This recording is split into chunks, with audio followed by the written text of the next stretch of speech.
The scream tore through the Arizona desert like a bullet through flesh. Mason Reed's hand froze on his rifle as he watched the woman stumble into view, her dress torn blood streaming down her face, clutching a white cloth to her chest like it held her very soul. "Please," she gasped, collapsing at his feet. "Don't take it. Whatever you do, don't take the cloth." Behind her, the thunder of hooves grew closer, Clayton Mercer's men, and Mason knew in that moment his years of hiding were over. My friend, what you're about to hear is a story of redemption written in blood and courage. Stay with me until the end and don't forget to comment your city below. I want to know how far this tale of justice has traveled. The morning sun cast long shadows across the Arizona hills as Mason Reed checked his traps along Willow Creek.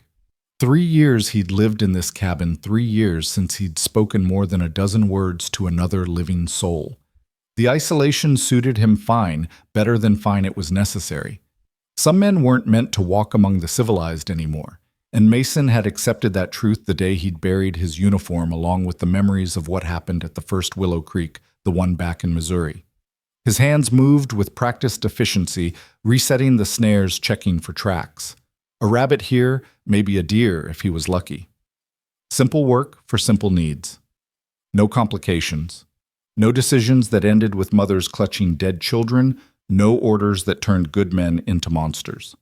The crack of a rifle shot shattered the morning stillness. Mason's body reacted before his mind could process dropping low behind a boulder, his Winchester already in his hands. Old habits died hard, and some never died at all. He waited, counting heartbeats, listening. Another shot, this one followed by shouting men's voices, harsh and commanding.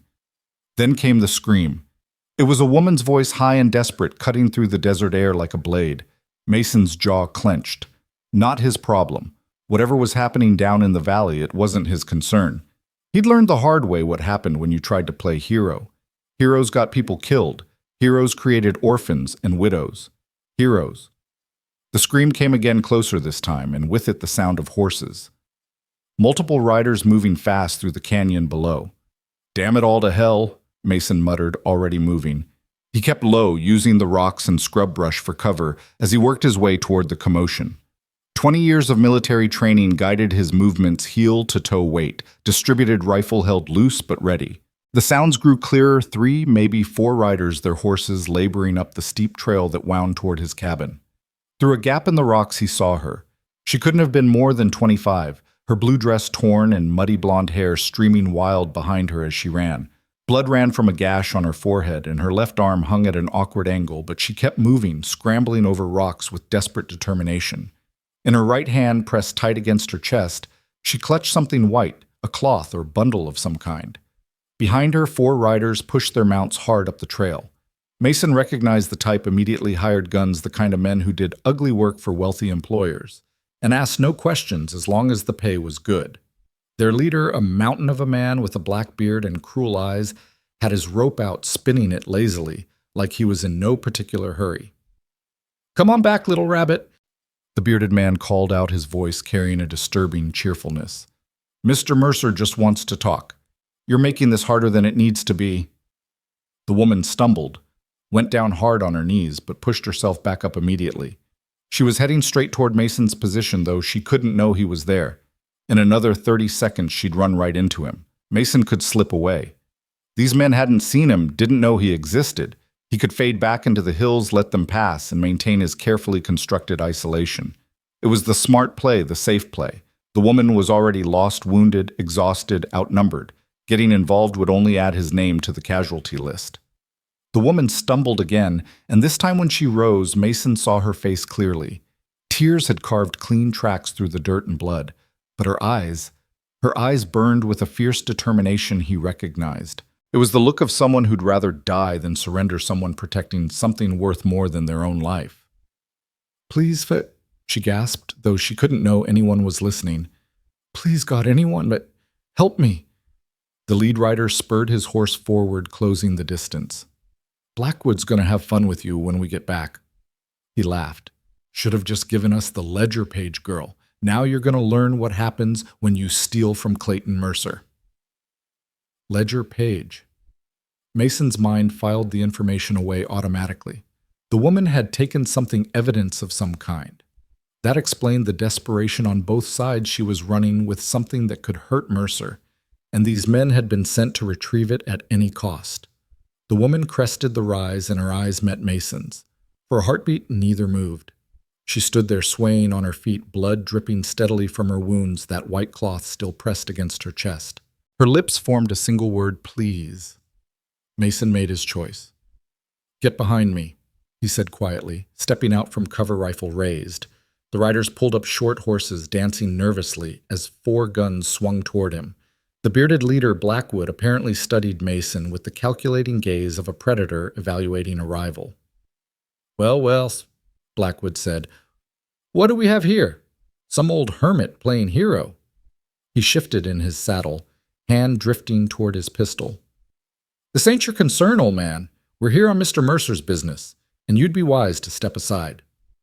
The lady seems to disagree, Mason replied, keeping his voice level. The Winchester felt familiar in his hands. An old friend returned. Looks to me like she'd prefer you boys turn around and ride on back where you came from. One of the younger riders laughed. 4 against 1, you senile fool. You even know which end of that rifle to point.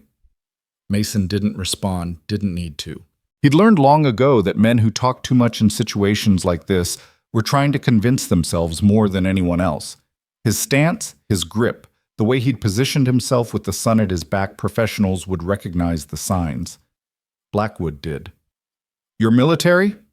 Blackwood said, eyes narrowing. Or were. That bearing that stance. Let me guess, Union. You got that self-righteous stink about you. War's been over 20 years, Mason said. Doesn't matter what I was. Maybe not to you. Blackwood spat tobacco juice into the dirt. But Mr. Mercer, he's got a long memory, especially for Union boys who don't mind their own business. He gestured to the woman who'd collapsed behind Mason, still clutching her bundle. That one there stole from him. Took something that weren't hers to take. We're just here to retrieve property and have a conversation with the thief. Conversation, Mason repeated. That why she's bleeding.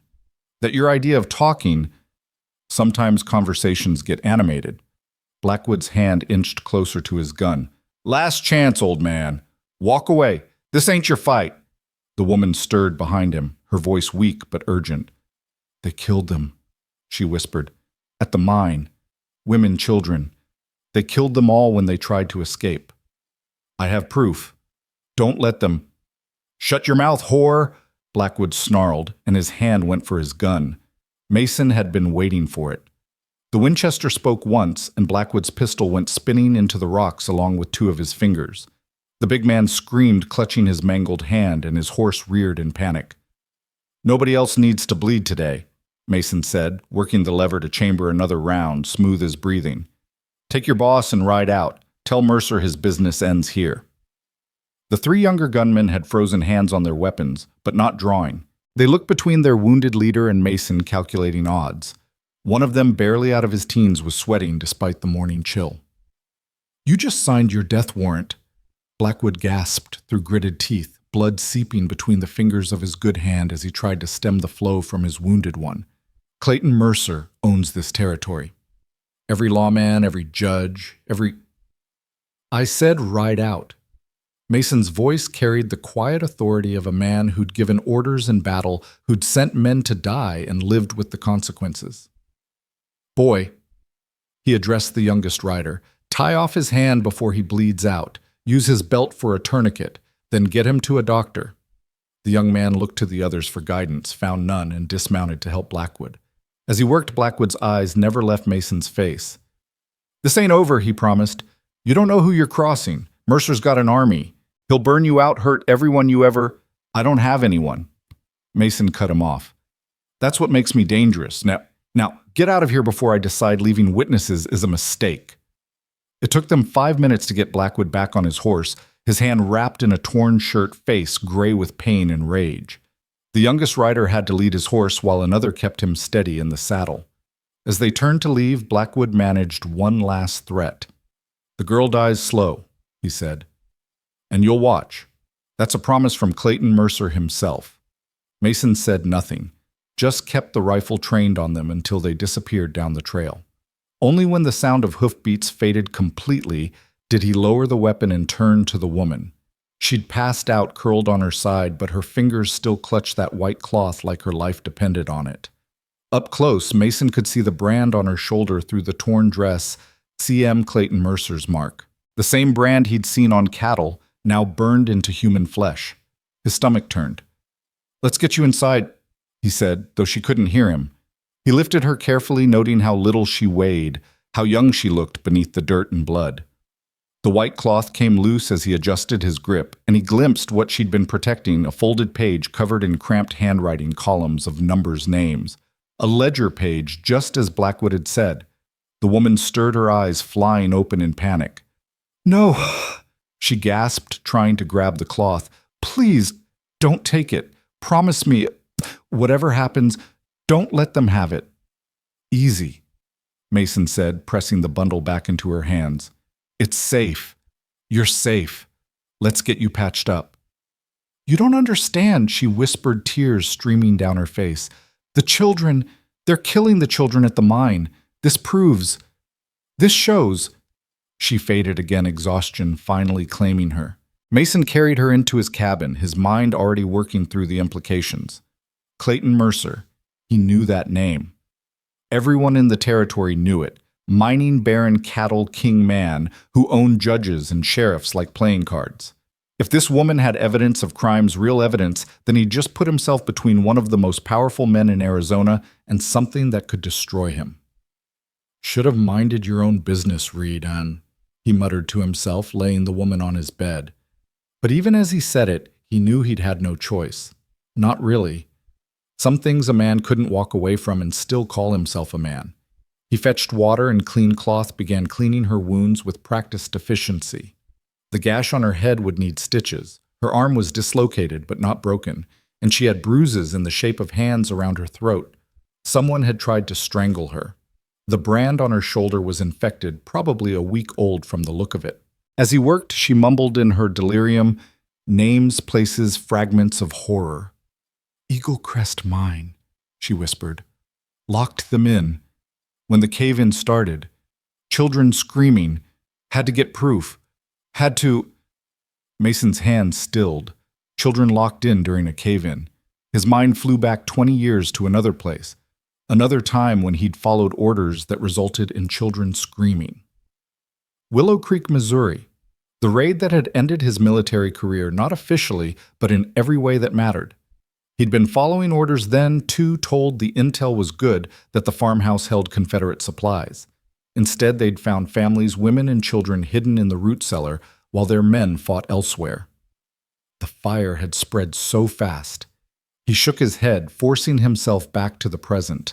That was done couldn't be undone. But this, whatever was happening at Mercer's mine, this could still be stopped. The woman's eyes opened again as he was stitching the gash on her forehead. She didn't cry out, just watched him with those fierce blue eyes. "What's your name?" he asked, trying to distract her from the pain. "Eleanor," she whispered. "Eleanor Hayes, Mason Reed. Why did you help me? You don't know me. You don't know what I've done." Mason tied off the stitch, considered his answer. "Maybe because I've spent 3 years not helping anyone. Maybe it was time." Eleanor studied his face. "You're military. The way you handled that rifle. Were you at Antietam, Gettysburg?" "Different battles, Mum," Mason said quietly. "Smaller ones. The kind nobody writes songs about."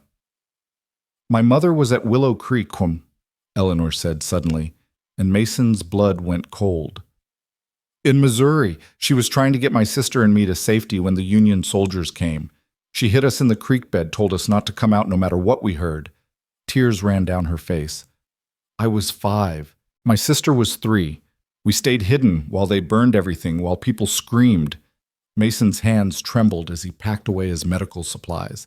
Of all the people in all the territory, he'd saved a survivor of Willow Creek. The universe, it seemed, had a cruel sense of humor.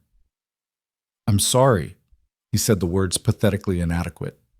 "I'm sorry for what happened to your family." Eleanor's hand found his surprisingly strong. "You weren't there. You didn't do it. If only that were true, Mason thought, but said nothing. This ledger page, Eleanor continued, it's from Mercer's private books. Shows everything the people he's enslaved at Eagle Crest Mine, the ones who've died, the children born there, who've never seen freedom. He brands them like cattle Mr. Reed, works them until they die, then throws their bodies in unmarked graves. I was his personal property for 2 years before I escaped. How did you get the ledger? A bitter smile crossed her face. I learned to be invisible to clean his office while he conducted his business to be furniture he didn't notice. He got careless, left his safe open one day while dealing with some problem at the mine. I saw the books, saw what they contained. Took me 3 weeks to get back in to tear out pages that would prove what he's doing. I only managed one before his men caught me. One might be enough if we can get it to the right people. Eleanor laughed, but there was no humor in it. The right people, Mr. Reed Clayton Mercer owns the right people. The sheriff is his cousin. The territorial judge dines at his table. The newspaper editor prints what Mercer tells him to print. There are no right people. Then we make some, Mason said. There's always someone who can't be bought. Always someone who'll stand up when pushed hard enough.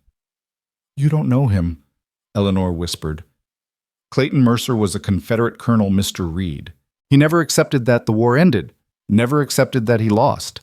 He's building his own kingdom out here with his own slaves, his own army. The mine isn't just about silver, it's about power, about proving that his way, the old way, can still exist. Mason felt the pieces clicking together in his mind. A Confederate colonel with a private empire enslaving people in defiance of every law and principle the Union had fought for.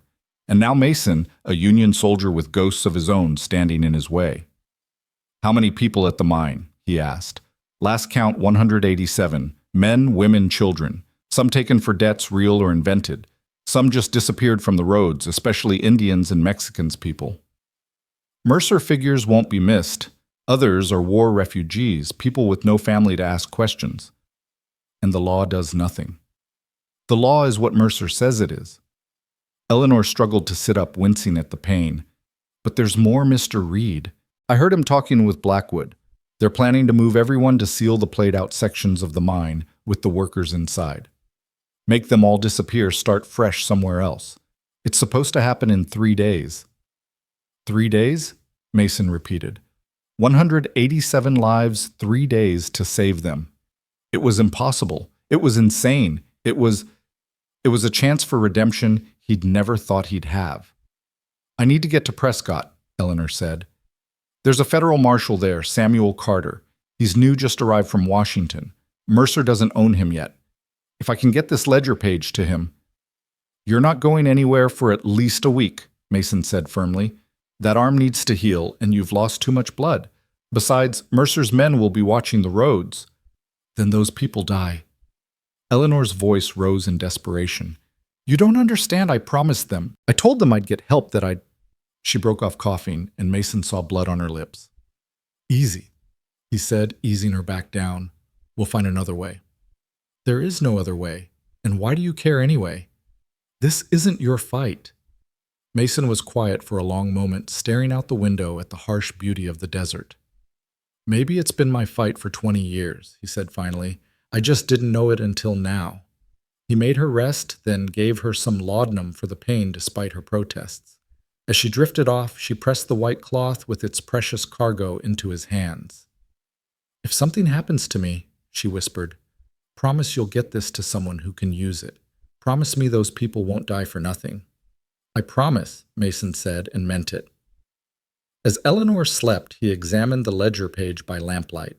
It was damning columns of names, dates of acquisition work assignments, deaths. Everything annotated in a careful hand, probably Mercer's bookkeeper. The kind of evidence that would see a man hanged if the man wasn't Clayton Mercer. Mason set the page aside and walked out onto his porch. The sun was setting, painting the desert in shades of red and gold. Somewhere out there, Blackwood was reporting back to Mercer, telling him about the old soldier who'd interfered. They'd be coming probably tomorrow, definitely with more men. The smart play was to run. Take Eleanor and disappear into the mountains, let Mercer's plans proceed live to fight another day. It's what he'd been doing for 3 years, running, hiding, avoiding the world and its problems. But those 187 people didn't have the luxury of running. They were counting on a young woman who'd risked everything to save them, and now she was counting on him. Mason walked back inside and pulled his trunk from beneath the bed.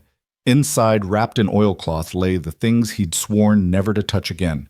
His service revolver cleaned and loaded, his cavalry saber sharp as the day it was issued, and at the bottom folded carefully his uniform.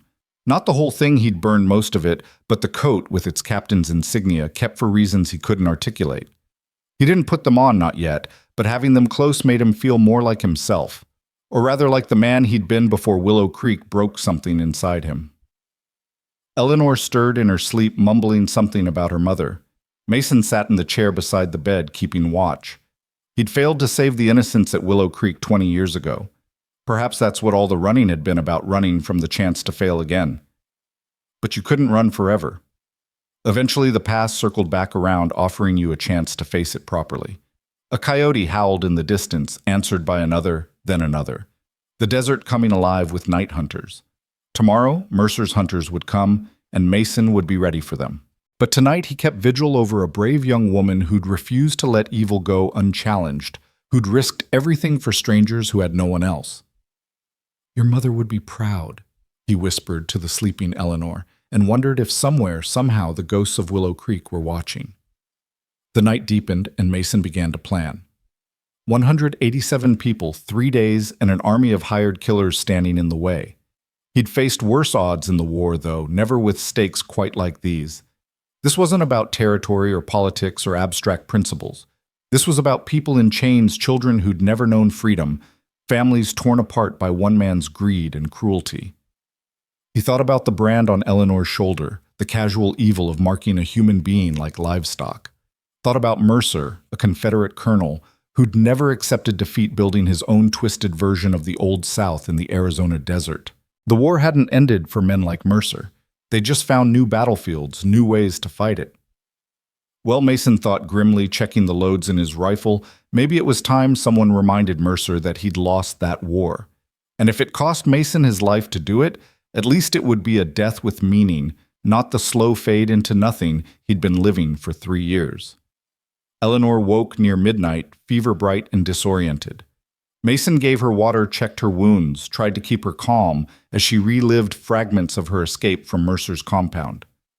"He was going to sell me," she said, her voice distant and horrified, "to a man in Mexico who collects unusual women. That's what Mercer called me, unusual, because I could read, because I fought back." She laughed bitterly.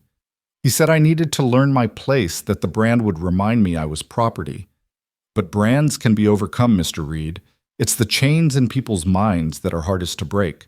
"You broke yours," Mason said. "Did I?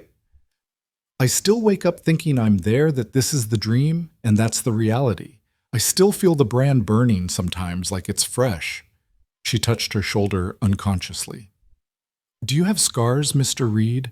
The kind that never really heal?"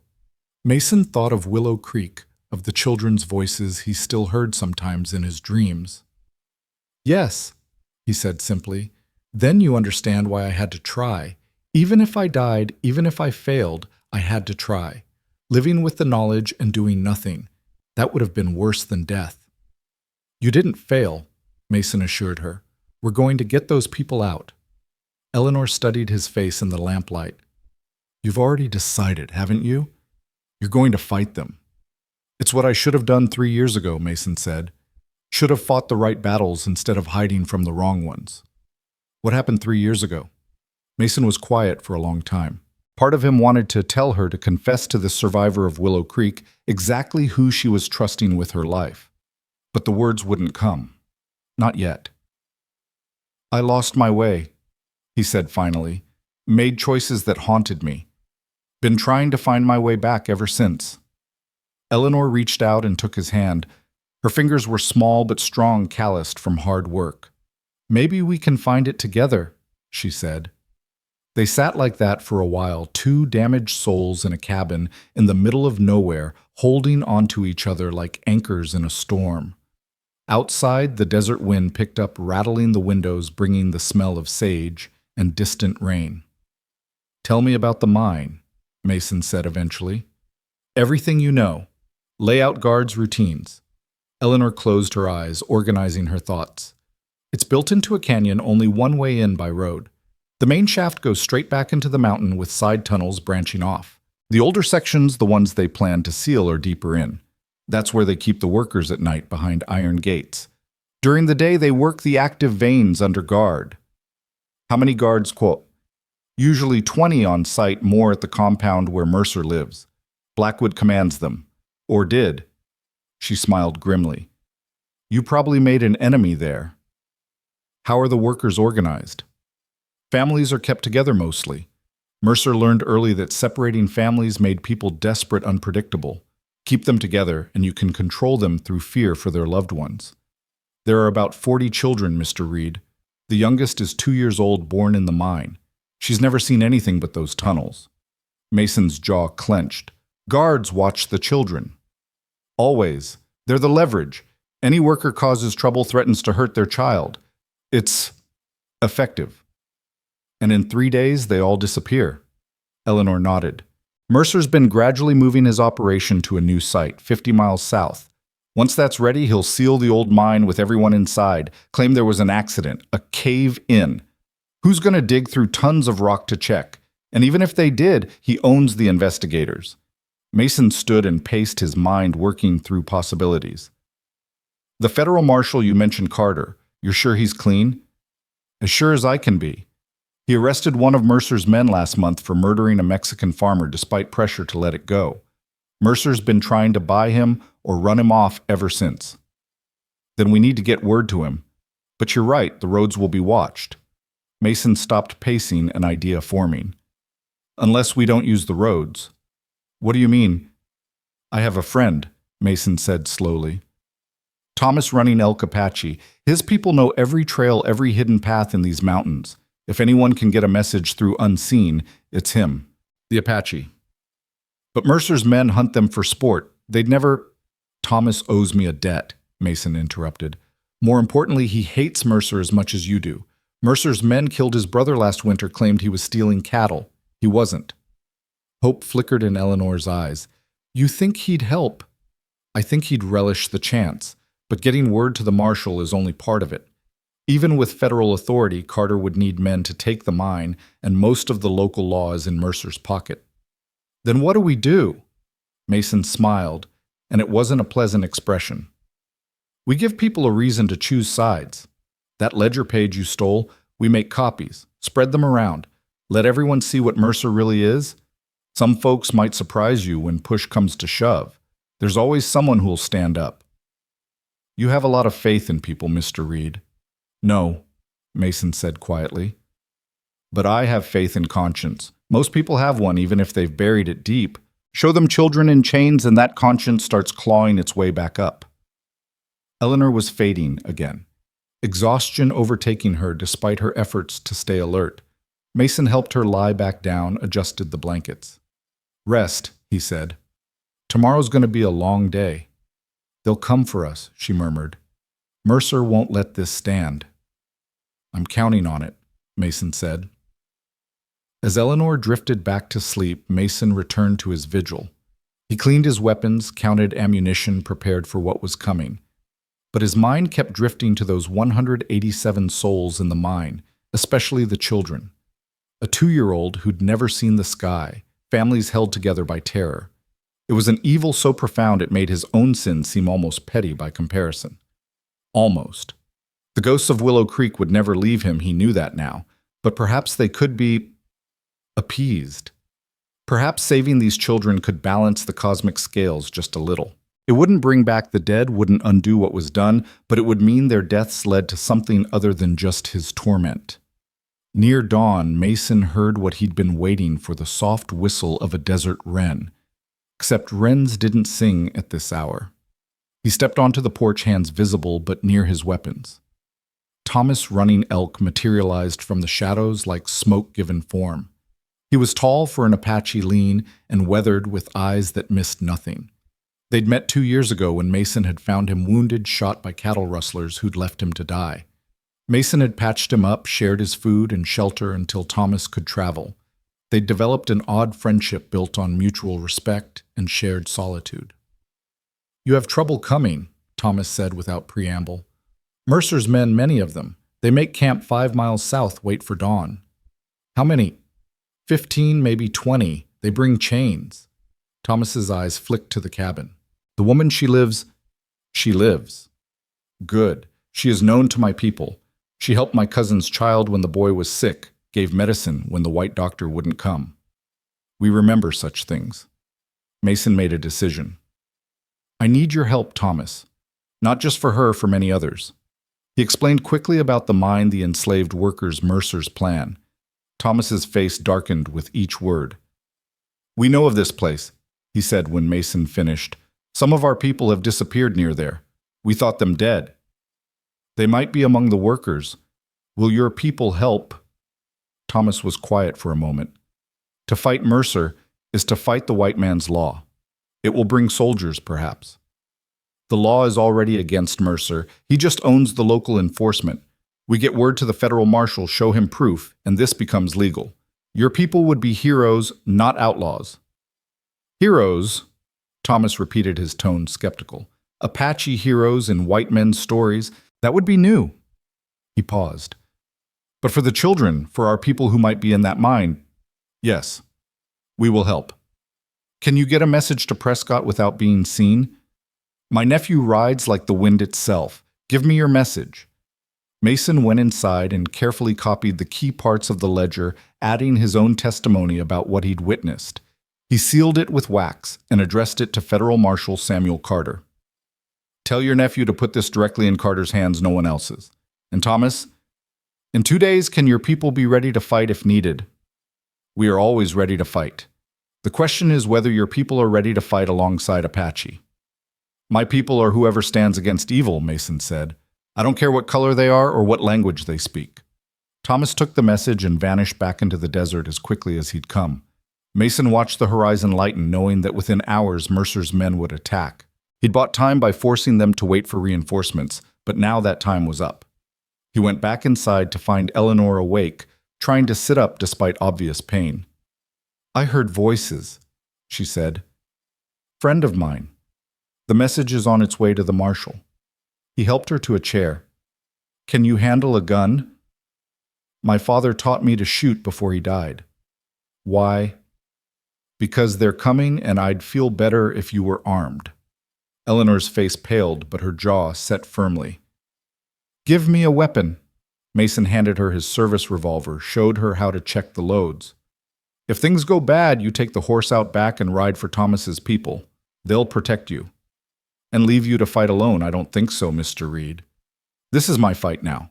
No, Eleanor said firmly. It became our fight the moment you stepped between me and them. We stand together or not at all. Before Mason could argue, he heard the sound he'd been dreading, hoofbeats, many of them coming up the trail. He moved to the window, counted riders. 22 men, Blackwood at their head, despite his bandaged hand. They'd brought a wagon, too, with chains in the back, just as Thomas had said. They're not even trying to hide their intentions, Eleanor said, looking over his shoulder. Mercer's arrogance. He thinks he owns this territory so completely that he doesn't need subtlety. Mason checked his rifle. Stay back from the windows, if shooting starts. I know what to do in a fight, Mr. Reed. The question is, do you have a plan beyond standing here and shooting until they kill us? Mason smiled grimly. Actually, I do. You're going to hate it. Why? Because it involves you being bait. Before Eleanor could respond, Blackwood's voice boomed across the morning air. Reed, Mason, Reed. Come on out and bring the woman. Mr. Mercer wants to have a word. Mercer's not here, Mason called back. No, but his message is, you give us the girl and the ledger page, you can live. Keep being stubborn and we'll burn you out and take them anyway. Counter offer, Mason shouted. You turn around and ride away, and I don't kill any more of you. Several of the riders laughed. Blackwood didn't.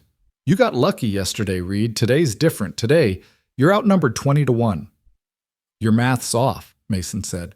Eleanor counts too, and she's worth at least 5 of your hired thugs. Brave words from a man about to die. I've been about to die since 1861, Mason replied. Gets less scary each time. There was murmuring among the riders. Some of them were having second thoughts about facing a man who spoke so casually about death. Blackwood sensed it and raised his voice. $50 bonus to the man who brings me Reed's head 100 if you take him alive so Mr. Mercer can deal with him personal. That changed the mathematics. Mason saw several riders dismount, taking cover behind rocks and preparing for an assault. Eleanor, he said quietly, I need you to do exactly what I say. Eleanor's fingers tightened on the revolver as Mason outlined his plan in hurried whispers. Through the window, she could see Blackwood's men spreading out, taking positions that would let them rush the cabin from multiple angles. The morning sun cast long shadows across the desert, and each shadow might hide a man with a gun. You want me to what? She hissed, disbelief coloring her voice, despite her effort to keep quiet. Show yourself at the window just for a second. Let them see you're here, that you're wounded. Men like these, they get overconfident when they think their prey is weak. Mason was already moving, gathering supplies with practiced efficiency. While they're focused on you, I'll slip out the back. And leave me here alone. For 5 minutes, maybe less. I know this terrain better than they do. There's a ridge behind the cabin that gives a clear line of sight to their positions. I can pin them down, force them to divide their attention. He pressed a box of ammunition into her hands. You just need to keep them talking. Keep them thinking we're both still inside. Eleanor wanted to argue, but she could see the tactical sense in it. Still, the thought of facing 20 men alone, even for a few minutes, made her stomach clench. She thought of the mine of the children counting on her and steeled herself. Fine, she said, but if you get yourself killed out there, I'll never forgive you. Mason actually smiled at that, a real smile that transformed his weathered face. Noted. When I start shooting, you get down and stay down. The walls are thick adobe. They'll stop most bullets. Blackwood's voice rang out again. Running out of patience here, Reed. You got 1 minute to show yourself, or we start shooting? Mason squeezed Eleanor's shoulder, a gesture of reassurance that somehow meant more than words could have. Then he was gone, slipping out the back door silent as smoke. Eleanor moved to the window, took a deep breath, and showed herself for just a heartbeat before ducking back. The reaction was immediate. There she is, one of the men shouted. The bitch is still alive. Of course she's alive, you idiot, Blackwood snarled. Mr. Mercer wants her that way. Reed, your minute's up. What's it going to be? Eleanor pitched her voice to sound weaker than she felt. Mr. Reed is hurt. You shot him yesterday. He's bleeding bad. Please, just let us be. She heard laughter from several of the men. Blackwood's voice carried a note of satisfaction. Well, now that changes things, boys, looks like the old soldier ain't as tough as he pretended. Move in slow, keep your guns ready. Eleanor watched through a crack in the shutters as 5 men broke from cover, approaching the cabin in a crouch. Her heart hammered against her ribs. Where was Mason? Had something happened to him? The lead man was only 30 feet away now, close enough that she could see the tobacco stains on his teeth when he grinned. The shot came from the ridge like thunder. The grinning man spun and fell, clutching his shoulder. Before anyone could react, Mason fired again, and another man went down. The remaining 3 dove for cover, shouting curses in confusion. It's a trick, Blackwood roared. He's on the ridge. Martinez, take 5 men and flank him. Everyone else rush the cabin. The girl's alone in there. Eleanor's blood turned to ice. This wasn't part of the plan. Mason couldn't fight off a flanking party and cover the cabin at the same time. She checked the revolver's loads, moved to a better position where she could cover the door. Her arm throbbed where it had been dislocated, but she ignored the pain. Pain was for later, for surviving. The front door exploded inward under the boot of a massive man with a scarred face. Eleanor didn't hesitate. The revolver bucked in her hand, and the man staggered back, looking down in surprise at the spreading red stain on his chest before toppling backward. The bitch has a gun, someone shouted. Eleanor fired again, the bullet splintering the doorframe inches from another man's head. He jerked back, cursing. From the ridge, Mason's rifle cracked steadily, keeping up a rhythm that spoke of long practice. But she could hear shooting from the other side of the ridge, too. The flanking party had found him. A window shattered on her left. She spun, fired at the shape appearing there, missed. The man's pistol was coming up, aimed at her head, when another shot rang out. Not from the ridge, but from somewhere else entirely. The man at the window pitched forward a hole between his shoulder blades. Thomas Running Elk appeared in the broken window like a ghost, a smoking rifle in his hands. Behind him, Eleanor glimpsed other Apache warriors moving through the rocks with deadly grace. "Stay down, woman," Thomas said calmly, then vanished again. The tide of battle shifted in an instant. Blackwood's men, thinking they were fighting one old soldier and a wounded woman, suddenly found themselves caught between Mason's rifle, Eleanor's revolver, and an unknown number of Apache warriors who seemed to materialize from the desert itself. Panic spread through their ranks like wildfire. "Apache!" someone screamed. "It's a damn Apache war party!" "Stand your ground!" Blackwood bellowed, but his men were already breaking. The Apache had a reputation that transcended reality, built on decades of warfare and whispered stories. Most of these hired guns had never actually fought Apache warriors. Now faced with the real thing, their courage evaporated. Eleanor watched through the window as men threw down their weapons and ran for their horses. Some made it. Others found themselves facing Apache warriors who rose from concealment like the desert had come alive. The fighting was brief but vicious. When the dust settled, 8 of Blackwood's men lay dead or wounded, and the rest were in full retreat. Blackwood himself stood in the middle of the carnage, his good hand on his pistol, his bandaged hand hanging useless at his side. His eyes burned with rage as he looked at the cabin. "This ain't over," he shouted. "You hear me? Reed Mercer's going to burn this whole territory to find you, every Apache, every Mexican, everyone who helped you dies screaming." Mason appeared on the trail, walking down from the ridge with his rifle held casual but ready. Blood ran from a graze on his cheek, and his shirt was torn where a bullet had come too close, but he moved with the same steady purpose Eleanor had first witnessed. "Tell Mercer I'll be coming for him," Mason said, his voice carrying clearly in the morning air. "Tell him the mine at Eagle Crest has 3 days. After that, every soul he's enslaved goes free, or I personally put him in the ground." "You're one man," Blackwood spat. "Mercer has an army." "Had an army," Thomas Running Elk corrected, appearing beside Mason. Several Apache warriors flanked him, their faces painted for war, their weapons ready. "8 of your men are dead. 4 more won't fight again. The rest run like rabbits. This army—" Blackwood's face went purple with rage and humiliation. He looked around at his remaining men, saw fear in their eyes, and knew he'd lost more than just a skirmish. He'd lost their confidence. "Mount up," he told them through gritted teeth. "We're leaving." "Smart choice," Mason said. "But Blackwood? You personally lay another hand on a woman or child, and I'll find you. That's not a threat. It's a promise from one soldier to another." Blackwood mounted his horse awkwardly with his wounded hand. As he turned to leave, he looked back one more time. "You were at Willow Creek, weren't you? In Missouri. I can smell it on you, that particular kind of guilt. Mercer's going to love knowing that. He was there too, you know. Different side, but there. Small world, ain't it?" Mason went very still. Eleanor saw something change in his face, a deepening of the shadows that lived behind his eyes. Blackwood saw it too and smiled coldly before spurring his horse down the trail, his remaining men following like whipped dogs. When they were gone, Thomas approached Mason. "They will return with more men." "I know."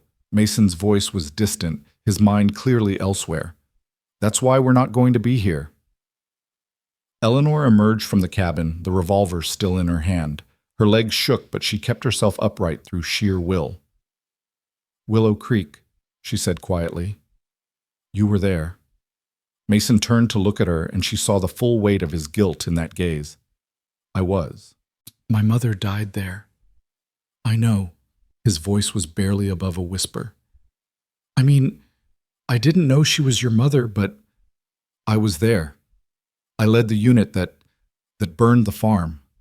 Eleanor felt the world tilt. The man who'd saved her, who'd risked everything to help her, was the same man who'd destroyed her family. The revolver in her hand suddenly felt very heavy. Thomas stepped between them, his hand not quite on his knife, but ready.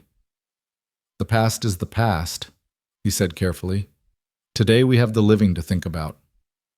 "The living," Eleanor repeated, tasting the words. She thought of her mother, of the stories she'd told before she died, fevered and broken from the trauma of that night. Thought of the nightmares that had plagued her childhood, the smell of smoke that still made her panic. Then she thought of the mine of 187 souls waiting for salvation. "You burned the farm," she said to Mason. "Yes." Did you know there were children in the root cellar? Mason's face crumpled. Not until it was too late. We were told it was a Confederate supply depot. The intelligence was wrong or deliberately false. By the time we realized, the fire had spread too fast. I tried to get them out, but the smoke, the heat. He stopped, unable to continue. Eleanor raised the revolver. Mason didn't move, didn't even blink. He just stood there waiting for her judgment. The Apache warriors shifted nervously, but Thomas held up a hand, keeping them still. "My mother used to have nightmares," Eleanor said, her voice steady despite the tears running down her face. "She'd wake up screaming about the soldiers, about the fire. But you know what she said about the officer who tried to save us? She said he fought his own men to get to the cellar, said he burned his hands, pulling at the boards, trying to make an opening, said he was screaming for water, for help, for God himself to stop the flames." Mason's breath caught. She saw everything, told me about the officer who carried out 2 children before the roof collapsed. 2 children who weren't his responsibility, weren't even his people, but he saved them anyway. Then he went back for more and the building came down. Eleanor lowered the revolver. "That was you, wasn't it?" "I couldn't save them all," Mason said, his voice broken. "Your mother, the others in the cellar. I couldn't save them." "But you tried." Eleanor wiped her tears with her free hand. "And you've been dying for it every day since, haven't you? Living out here alone, punishing yourself for something that was done to you as much as by you." "I gave the order to burn the buildings. Based on lies you were told, in a war where everyone was lying." Eleanor stepped forward past Thomas until she stood directly in front of Mason. "My mother died hating the war, hating the men who gave orders on both sides, but she never hated the soldier who tried to save her children. She called him the only decent man in either uniform she'd seen." Mason's legs seemed to give out. He sat down hard on a rock, his head in his hands. "I've seen her face every night for 20 years, her and the children I couldn't reach." Eleanor knelt beside him, set down the revolver, and took his hands in hers. They were scarred, she realized, old burn scars across the palms and fingers. "Then help me save these children. Help me stop Mercer from creating more ghosts. My mother wouldn't want her death to lead to more death. She'd want it to mean something." Thomas cleared his throat. "The sun climbs. If we are to reach the mine before Mercer can move the prisoners, we must go now." Mason looked up at Eleanor, saw forgiveness he didn't deserve in her eyes, and found the strength to stand. "You're right. Both of you." He turned to Thomas. "How many warriors can you gather?" "By tonight, 20, maybe 30. But Mason attacking the mine directly would be suicide. It's a fortress." "Then we don't attack directly." Mason's tactical mind was re-engaging, pushing aside the emotional turmoil for later. "Eleanor, you said there were old sections of the mine parts they don't use anymore." "Yes, the eastern tunnels. They were the first ones dug back in the 50s. Mercer had them sealed when he found richer veins to the west." "Sealed from the inside, but what about from the outside, Thomas? Your people know every cave, every hidden entrance in these mountains." Thomas's eyes lit with understanding. "You think there might be another way in?" Mining companies in the 50s were sloppy about records, and they always dug ventilation shafts. If we can find one. Mason trailed off, his mind already working through possibilities. Eleanor stood wincing as her injuries made themselves known. "Even if we get in, we'd need to deal with the guards, free the prisoners, and get them out before Mercer's reinforcements arrive." "Which is why we need the marshal," Mason said. "When's your nephew expected back, Thomas?"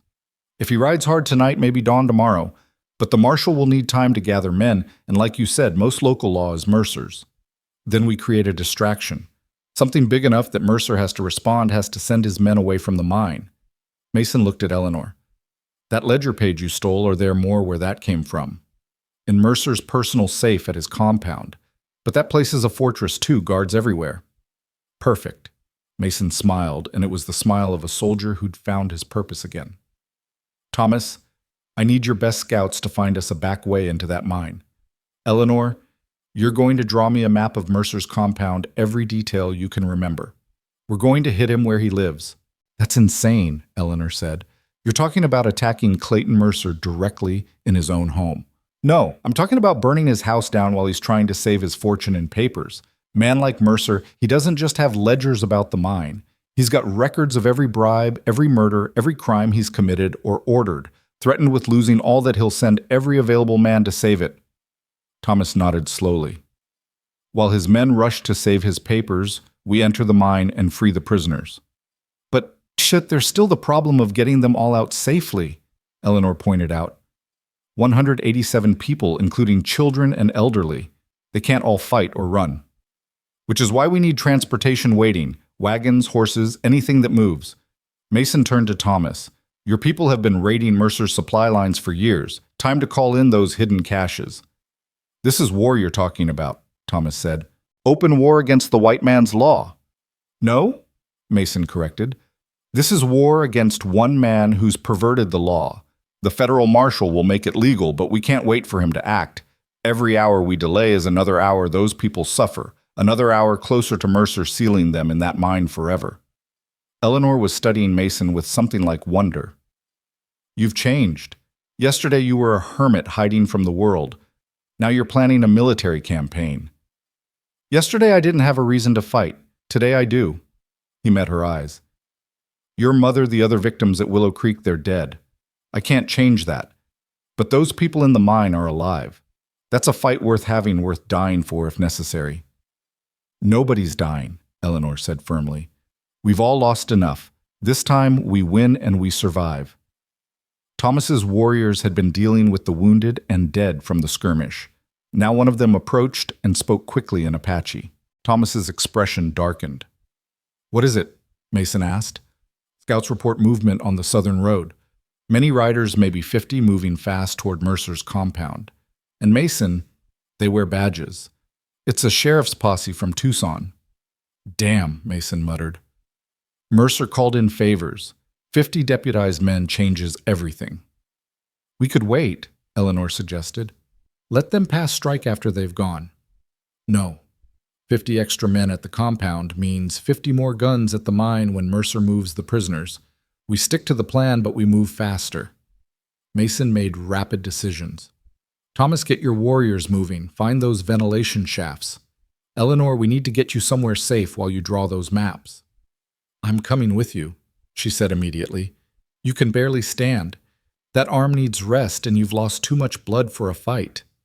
I didn't come this far to sit on the sidelines. Mason gripped her shoulders gently. Eleanor, you've already done the impossible. You escaped Mercer, stole the evidence, survived his hunters. Now let others carry the fight while you heal. Besides, he added with a slight smile, someone needs to coordinate with the marshal when he arrives. Someone he'll trust who can explain everything. That's you. She wanted to argue, could see it in her eyes, but practicality won. Fine. But if you get yourself killed playing hero Mason Reed, I'll find a way to bring you back just to kill you again myself. Noted. He turned to Thomas. Your people have a safe place for her. My sister's camp, Hidden Valley, 5 miles north. She'll be protected like family. They moved quickly, then gathering what supplies they could from Mason's cabin. He pulled out his old military maps of the territory annotated with 20 years of exploration. Eleanor sketched Mercer's compound from memory on the back of one, her hand steady despite everything. The main house is here, she said, marking X's and squares. Guards posted here, here, and here. The safe is in his study northeast corner, 2nd floor. But Mason, that safe is 3 feet of steel. You can't crack it. Don't need to, just need Mercer to think I'm trying. He studied her drawing. This building here, what is it? Stables and storage. Hay grain lamp oil. Trailed off, understanding dawning. You're going to burn it all, aren't you? Fire has a way of making men panic, make bad decisions. Mercer sees his empire burning, he won't think straight. Eleanor touched the burn scar on his hand. Fire also has a way of getting out of control. I know, but sometimes you have to use the weapons you understand best, even if they've hurt you before. Thomas returned from organizing his warriors. Scouts are away. My best trackers are searching for those shafts. Sister waits to take the woman to safety. Eleanor stood swayed slightly, and Mason steadied her. For a moment they stood close, her hand on his chest, his arm around her waist. Something passed between them, something that had been building since that first moment when she'd begged for his help. Come back, she whispered. Whatever else happens, come back. I'll try. Don't try. Do. She pulled his head down and kissed him, fierce and desperate and full of promise. That's so you remember what you're coming back to. When she pulled away, Mason was speechless. Thomas cleared his throat, amusement clear in his eyes. The sun moves, and so must we. Eleanor was helped onto a horse by two Apache women who'd arrived to escort her. As they prepared to leave, she looked back one more time. Mason, there's something else about the mine you should know. Some of the children, Mercer's been teaching them they deserve to be slaves, teaching them they're inferior, worthless. Even if you free their bodies, we'll free their minds too, Mason promised, however long it takes. She nodded and rode away with her escort. Mason watched until they disappeared over a ridge, then turned to Thomas. Ready for war, old friend? I've been ready since they killed my brother. The question is, are you ready to let go of your guilt long enough to win? Mason thought about Eleanor's forgiveness, about the children in the mine, about the chance for redemption he'd never thought he'd have. Yeah, I'm ready. They set out as the sun reached its zenith, a small war party against an empire built on suffering. The odds were impossible, the plan was insane, and failure meant death for everyone involved. But for the first time in 20 years, Mason Reed felt truly alive. He had a purpose, a reason to fight, and maybe, just maybe, a reason to survive. Behind them, smoke rose from his burning cabin. He'd set it ablaze himself, destroying the last vestige of his self-imposed exile. There was no going back now, only forward toward either redemption or death. Mason found he was fine with either outcome as long as those children went free.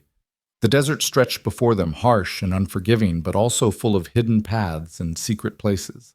Thomas's people knew them all had been using them for generations to survive, to resist, to endure.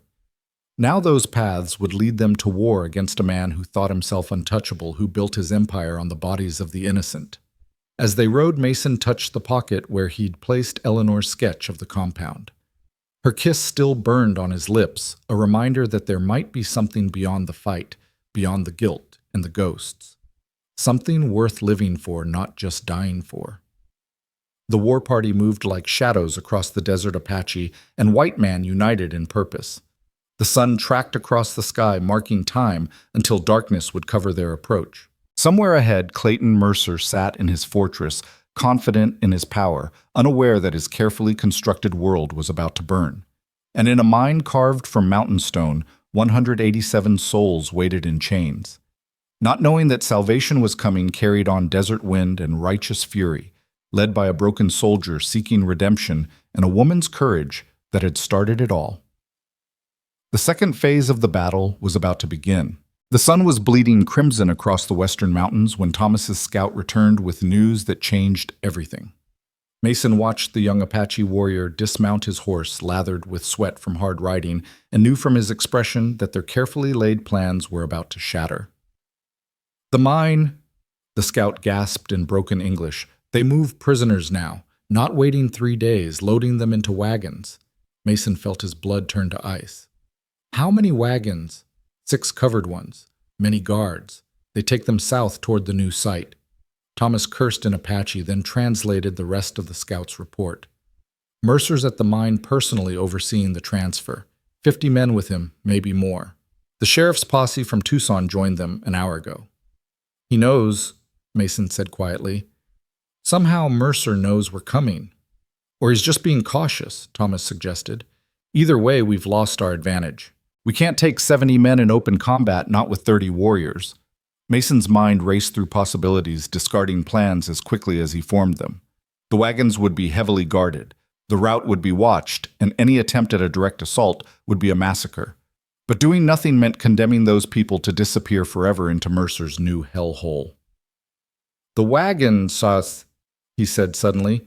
They have to take the canyon road to go south. There's no other way for wheeled vehicles. Thomas's eyes lit with understanding. Bright Angel Canyon, the Narrows. Exactly, it's a natural bottleneck. If we could block it. Rockslide, Thomas said immediately. My people have used them before to stop cavalry. But Mason, even if we trap the wagons, we'd still be outnumbered more than 2 to 1. Not if we divide their forces first. Mason pulled out Eleanor's map of the compound. We stick to the original plan but modified. You take half your warriors and hit Mercer's compound. Make it loud, make it visible. Fire explosions, everything. Mercer will have to send men back to defend it. While you take the rest and ambush the wagons. No, I go alone to the compound first before your attack. I need to get into that safe, or at least make Mercer think I have.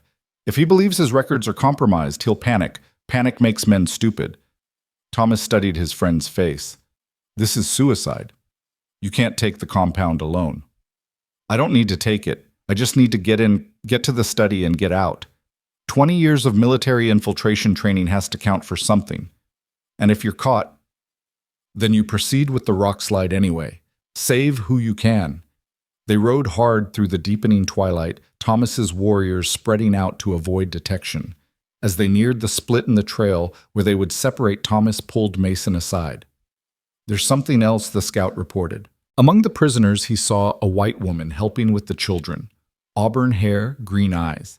She matches the description of someone you asked about years ago. Mason's breath caught. Sarah McKenna. Perhaps. The scout couldn't be certain from the distance. Sarah McKenna. The woman who'd tried to help at Willow Creek, who'd stood up to Mason's sergeant when he wanted to shoot survivors.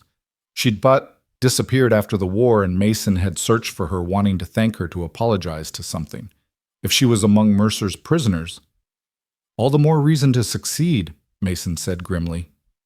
They parted ways at Devil's Fork, Thomas leading 20 warriors toward the canyon, while Mason took 5 of the youngest, fastest riders toward Mercer's compound. The plan required precise timing. Thomas would position his men for the rock slide, then wait for the signal that Mason had penetrated the compound. Only then would they split half to create the avalanche, half to attack the compound and draw off guards. The Mercer compound squatted on the landscape like a cancer, all sharp angles and high walls. Mason studied it from a ridge, comparing reality to Eleanor's map. Guard towers at the corners, men walking the walls, torches already being lit against the approaching darkness. But there on the eastern side, where the wall met the mountain, a drainage grate Eleanor had mentioned. Too small for most men, but Mason had spent 3 years in the wilderness living on rabbit and rattlesnake. He could fit. He left the Apache riders hidden with specific instructions.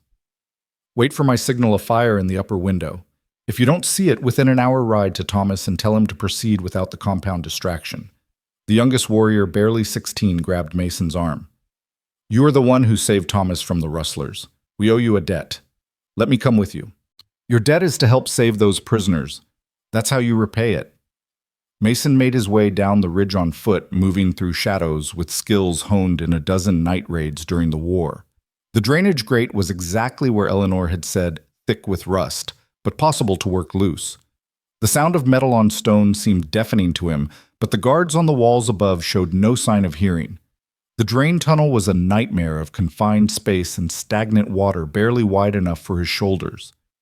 Mason crawled through darkness, navigating by touch and memory of Eleanor's descriptions. Twice he had to stop fighting down panic, as the walls seemed to close in. This was worse than any battlefield, worse than any military operation he'd undertaken. At least in war you could see your enemy. After what felt like hours but was probably minutes, his hands found vertical iron rungs. The tunnel opened into a larger cistern, and above a grate led into what Eleanor had said was a storage room. Mason climbed, tested the grate, found it loose enough to lift. The storage room was dark and dusty, filled with forgotten furniture and moldering ledgers. Mason paused, listening. Footsteps above, voices in the distance, but nothing immediate. He eased into the room, replaced the grate, and crept to the door. The hallway beyond was dimly lit by oil lamps. According to Eleanor, the study was 2 doors down on the left, but there would be guards. Mason could hear them talking, complaining about missing the action at the mine. Don't know why we got stuck here, one voice grumbled. Nothing to guard but papers, while everyone else gets to teach those slaves a lesson. Mercer's orders, another replied. After that woman stole from the safe, he wants men here at all times. Still say we're missing the fun. Heard Blackwood's planning something special for the troublemakers. Especially that teacher woman who's been filling the children's heads with ideas. Mason's jaw clenched. The teacher had to be Sarah if Thomas's scout was right. He drew his knife, checked his pistol, and prepared to move. 2 guards, maybe 3 from the sound of it. He needed to be quick and silent. He stepped into the hallway and immediately everything went wrong.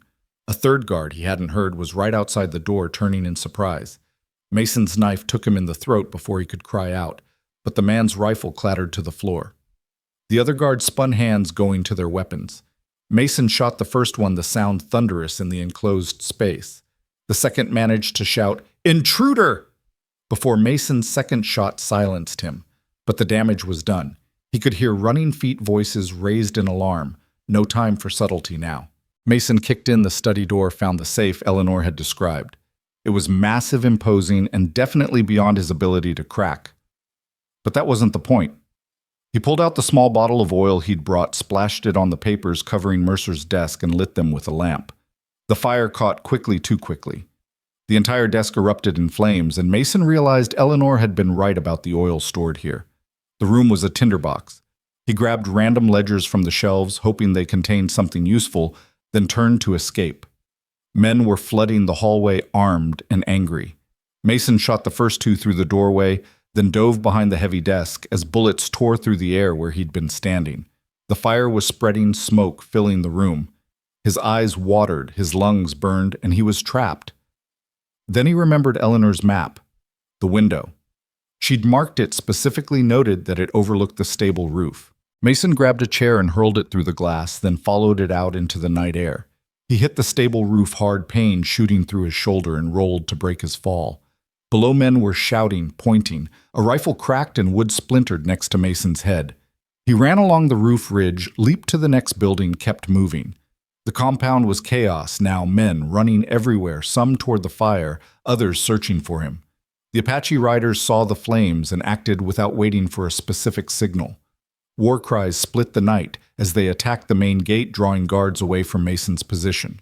He dropped from the roof, landed hard, and ran for the wall. A guard appeared in front of him, rifle raising. Mason didn't slow down, just lowered his shoulder and hit the man like a battering ram. They went down together, wrestling for the weapon. The guard was younger, stronger, and he was winning. His hands found Mason's throat, squeezing. Black spots danced in Mason's vision. Then the pressure was gone, the guard toppling sideways with an Apache arrow in his back. One of the young warriors had followed him after all. "Go!" the warrior shouted, pulling Mason to his feet. "More coming!" They ran together, dodging gunfire as the compound burned behind them. Made it to the wall where ropes waited, climbed as bullets whined past. At the top, Mason turned back to see the entire eastern wing of the compound in flames. Mercer would have to respond to this, had to send men back from the convoy. The ride to Bright Angel Canyon was a nightmare of speed and darkness. Mason's shoulder screamed with every movement, probably dislocated from his fall. The young Apache warrior who'd saved him rode alongside, grim satisfaction on his face. "You burned it good," he said. "The whole sky is orange." They heard the convoy before they saw it. Wagons creaking, horses snorting, men calling to each other. Mason and the warrior climbed to where Thomas waited with the main force, positioned above the narrowest part of the canyon. "You look like hell," Thomas observed, taking in Mason's burned clothes and bloody face. "Feel worse." "But it worked. Look." Mason pointed back toward the compound where the glow of fire lit the horizon. "Mercer will have to—" The sound of hoofbeats interrupted him. Riders were peeling off from the convoy, at least 20 men racing back toward the compound. Mason smiled grimly. The fish had taken the bait. "Now?" Thomas asked. "Wait. Let them get further away. We want them too far to turn back when we spring the trap." They waited, tension building, as the wagons rolled closer to the kill zone. Mason could see them clearly now in the moonlight. 6 covered wagons, each probably holding 30 people crammed in like cattle. The remaining guards rode alongside, rifles ready, but they were watching the ridges, not the canyon walls above. "There," Thomas pointed. "The lead wagon, that's Mercer." Clayton Mercer rode a black stallion beside the first wagon, his silver hair catching the moonlight. Even from this distance, Mason could feel the man's arrogance, his absolute confidence that his will would be done. Beside him rode Blackwood, his bandaged hand not stopping him from carrying a shotgun. "On my signal," Mason whispered. The convoy entered the narrows. The canyon walls rose sheer on both sides, barely wide enough for the wagons to pass. It was perfect. "Now!" Thomas's warriors went to work with practiced efficiency. Logs and boulders carefully positioned hours ago were levered free. The rock slide started small pebbles and dirt, then larger stones. The guards looked up in alarm, shouting warnings. Then the entire hillside came down. The thunder was deafening. Tons of rock crashed into the canyon, missing the wagons by mere feet as the drivers whipped their teams forward in panic. The avalanche sealed the canyon behind the convoy, trapping them. "Move!" Mason shouted, and 30 warriors descended the canyon walls like ghosts. The guards, already panicked by the rock slide, were completely unprepared for the Apache assault. War cries echoed off the canyon walls as arrows and bullets found their targets. Some guards threw down their weapons immediately, others tried to fight and were overwhelmed. Mason went straight for the lead wagon where Mercer had taken cover. The mining baron was screaming orders, trying to rally his men, but chaos reigned. Mason shot the lock off the wagon's back gate and threw it open. Inside, people huddled in terror. Men, women, children, all branded with Mercer's mark, all chained together. And there at the back, shielding 2 small children with her body, was Sarah McKenna. Her auburn hair was gray now, her face lined with hardship, but Mason would have known her anywhere. "Sarah," he breathed. Her eyes widened in recognition. "Captain Reed, but you're dead. They said you died at Willow Creek." "Almost did. We need to get these people out, now." He began working on the chains with tools grabbed from a fallen guard. Sarah helped her hands steady despite everything happening around them. The children clung to her skirts, terrified but trusting. "You became a teacher," Mason said as he worked. "You became a hermit from what I heard. What changed? Everything. Duck." He pulled her down as Blackwood appeared at the wagon's opening, shotgun raised. The blast tore through the space where they'd been standing. Mason rolled, came up with his pistol, but Blackwood was already cycling the second barrel. An Apache war lance took Blackwood in the chest, thrown by Thomas from 20 feet away. The big man looked down at it in surprise, then toppled backward into the dust. "Even," Thomas called. "Even," Mason confirmed, remembering Thomas saving him at the compound. They worked frantically to free all the prisoners. Some were too weak to walk, others too traumatized to understand they were being rescued. The children were the worst, some born in captivity, never knowing freedom. They cringed from their rescuers, had to be coaxed out of the wagons. "Where's Mercer?" Mason suddenly realized he'd lost track of the mining baron in the chaos. "There," Sarah pointed. Mercer was climbing the canyon wall using a hidden trail. He was escaping, leaving his men to their fate. Mason started after him, but Thomas grabbed his arm. "The prisoners first. He can wait." Mason wanted to argue, but Thomas was right. They needed to get these people to safety before Mercer's reinforcements arrived. The warriors were already helping people climb the canyon walls to where horses and wagons waited, liberated from Mercer's own stables. It took an hour to move everyone. Some had to be carried. Others needed constant reassurance that this was real, that they were actually free. Sarah worked tirelessly, organizing the evacuation with the efficiency of someone used to managing chaos. "You've done this before," Mason observed. "Been planning it for months," she admitted. "Teaching the children to read was just the cover. I've been preparing them for escape, keeping their spirits alive. I just never had the means until now." "Why were you there at all?" Sarah's face darkened. "I came west to teach at a frontier school. Mercer's men took me off the stage, claimed I owed money for transportation. Next thing I knew, I was branded and in chains. That was 2 years ago." 2 years. Mason felt sick thinking about what she'd endured. Sarah had been one of the few bright spots at Willow Creek, trying to help to minimize the horror. To think of her enslaved— "I'm sorry," he said. "I should have looked harder for you after the war." "You looked for years. Wanted to thank you for what you did that night, trying to save those families." Sarah was quiet for a moment. "We all did what we could. It wasn't enough, but we tried." A rider approached at full gallop, one of Thomas's scouts, his face grim. "Soldiers coming from the compound, many, and Mason, the federal marshal, is with them." "Carter?" "He's here already." "He was closer than we thought. Your message reached him and he rode through the night. But Mason Mercer's with the soldiers. He's convinced them we're the criminals, that this is a slave uprising that needs to be put down." Mason cursed. Of course Mercer would twist the narrative. a rich white man's word against Apache warriors and freed slaves. The soldiers wouldn't ask questions until after the shooting stopped. How long, sir? Thomas asked. 20 minutes, maybe less. They had to move, but many of the freed prisoners could barely walk. They'd never outrun mounted soldiers. Mason made a decision. Thomas, take your warriors and the strongest prisoners. Get them to safety. Sarah, you go with them. What about you? Sarah asked. Someone needs to slow down those soldiers, explain what's really happening. They'll shoot you on sight, Thomas protested. Maybe. But I'm still a Union officer, technically, never officially discharged. If I can get Carter to listen, and if you can't, Mason checked his weapons. Then you'll hear the shooting and know to run faster. He wouldn't let them argue further. Taking one of the horses, he rode back toward the approaching soldiers. The moon was setting now, darkness spreading across the desert. In the distance, dust clouds marked the approaching column. Mason positioned himself in the middle of the trail, hands visible but near his weapons. He could make out individual riders now. Mercer at the front, gesticulating wildly, no doubt spinning tales of Apache atrocities and escaped slaves running amok. Beside him rode a younger man in a federal marshal's badge. Carter, presumably. That's far enough, Mason called when they were 50 yards away. Rifles swung toward him. Mercer's face contorted with rage.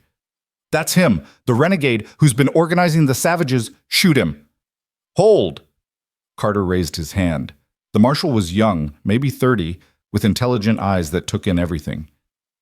You're Mason Reed, Pulshay, Captain Mason Reed, 5th Cavalry, retired, and you're riding with a slaver and murderer marshal.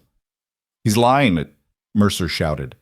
This man attacked my compound, burned my property, freed dangerous criminals. I freed enslaved human beings, while Mason interrupted. Men, women, and children that Mercer branded like cattle and worked to death in his mine. I have proof, Marshal. Documents taken from Mercer's own safe. He pulled out the ledgers he'd grabbed, tossed them to Carter. The marshal caught them, began scanning by lamplight. His face grew increasingly grim. These are forgeries, Mercer said quickly. Part of this criminal's elaborate scheme. Then you won't mind showing me the mine? Carter asked mildly. Let me interview these supposed dangerous criminals myself. The mine suffered a cave-in, tragic accident, no survivors. Funny how convenient that is, Mason said. Marshal, there are 187 people who can testify to what Mercer did to them. They're branded with his initials.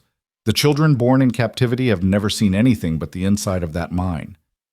Carter was studying both men, weighing truth against lies. Mr. Mercer, I'll need to investigate these allegations.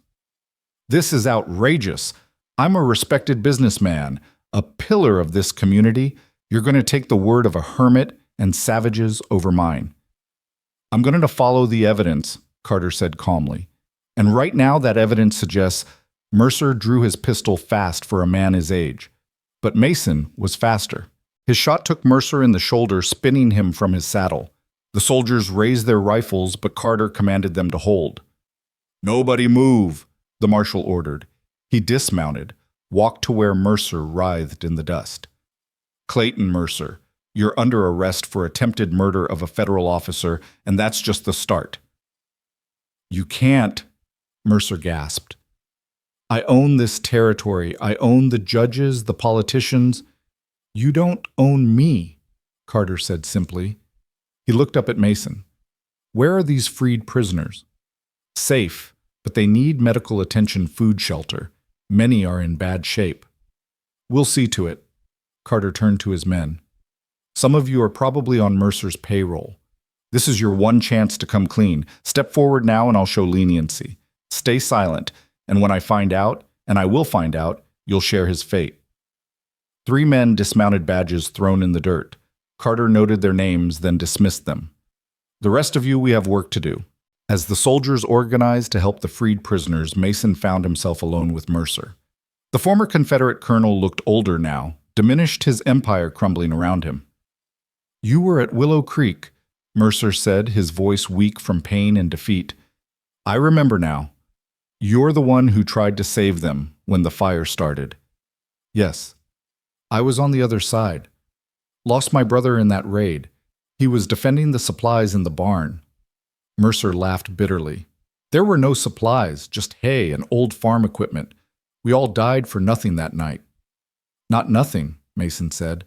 We died for lies, for hatred, for the inability to see each other as human. Is that what you think I am? Inhuman? Mason looked at the man who'd enslaved children, who'd branded human beings, who'd built an empire on suffering. I think you're what happens when someone confuses power with worth, when they need others to be less so they can feel like more. You're not inhuman, Mercer. You're the most human thing there is. Selfish, scared, and willing to hurt others to avoid facing your own emptiness. Mercer had no response to that. The fight had gone out of him, with his blood seeping into the desert sand.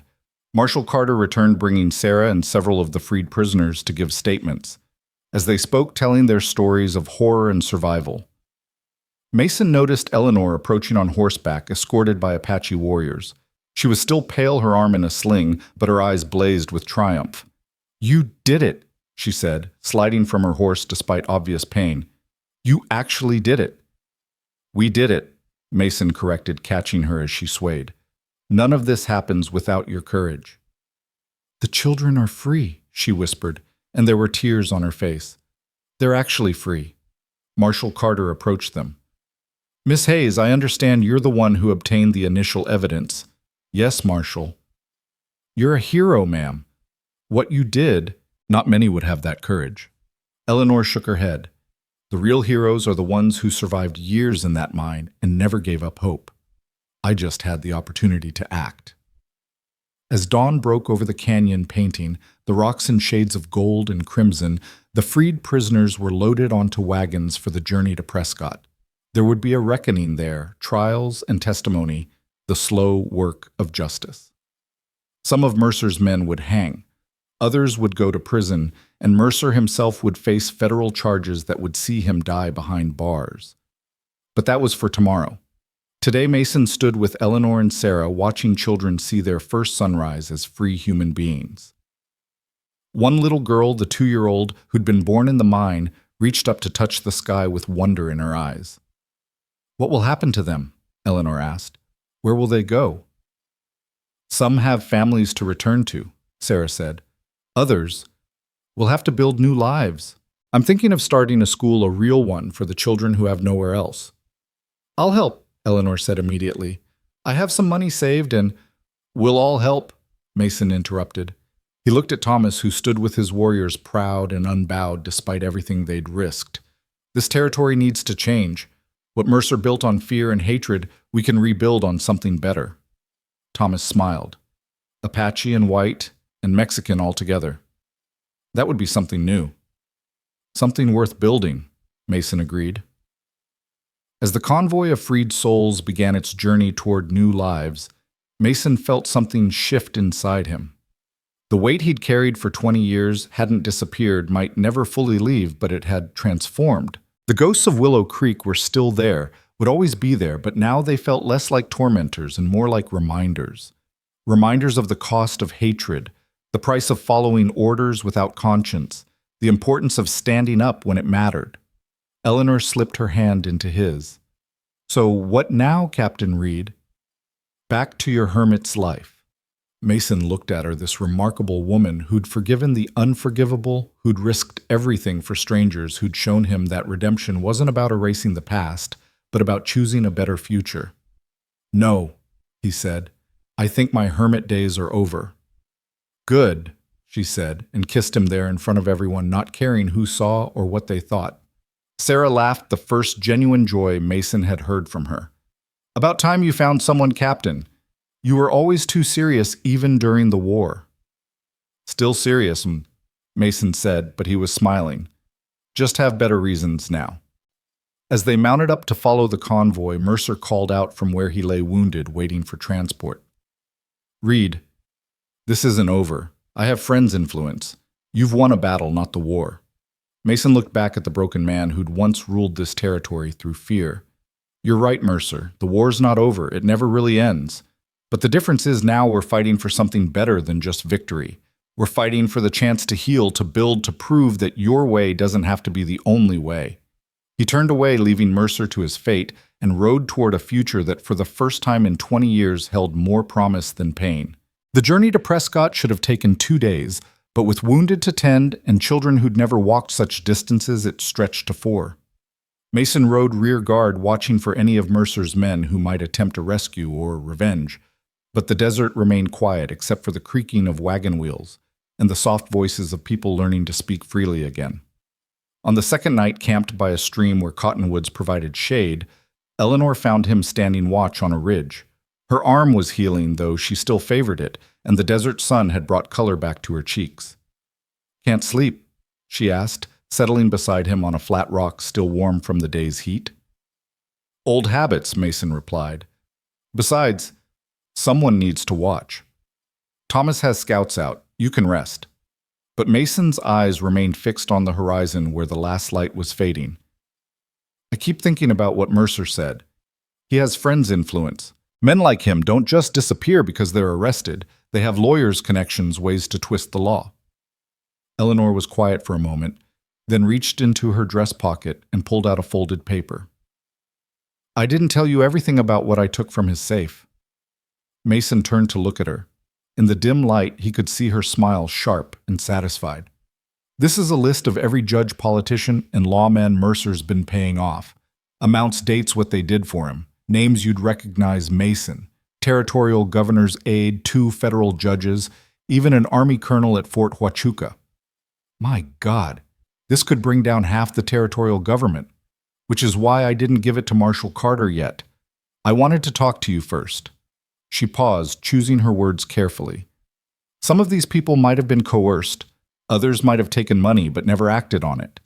If we release this list, they'll all burn equally." Mason understood her dilemma.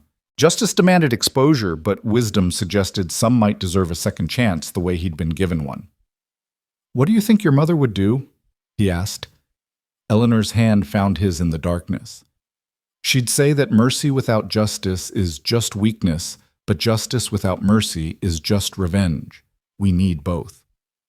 "Then we give the list to Carter, but privately. Let him investigate, determine who's truly corrupt and who might have been trapped. The ones who come forward, who help testify against Mercer, they get leniency. And the others, they fall with him."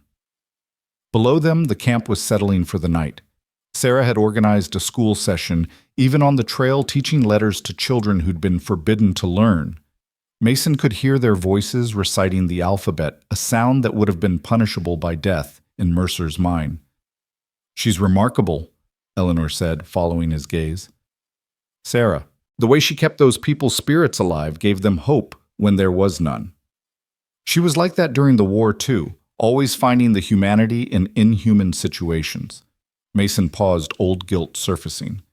"She tried to stop what happened at Willow Creek, stood up to my sergeant, tried to get him to search for survivors before torching the buildings. He threatened to shoot her for insubordination. But she tried anyway. She did, just like you."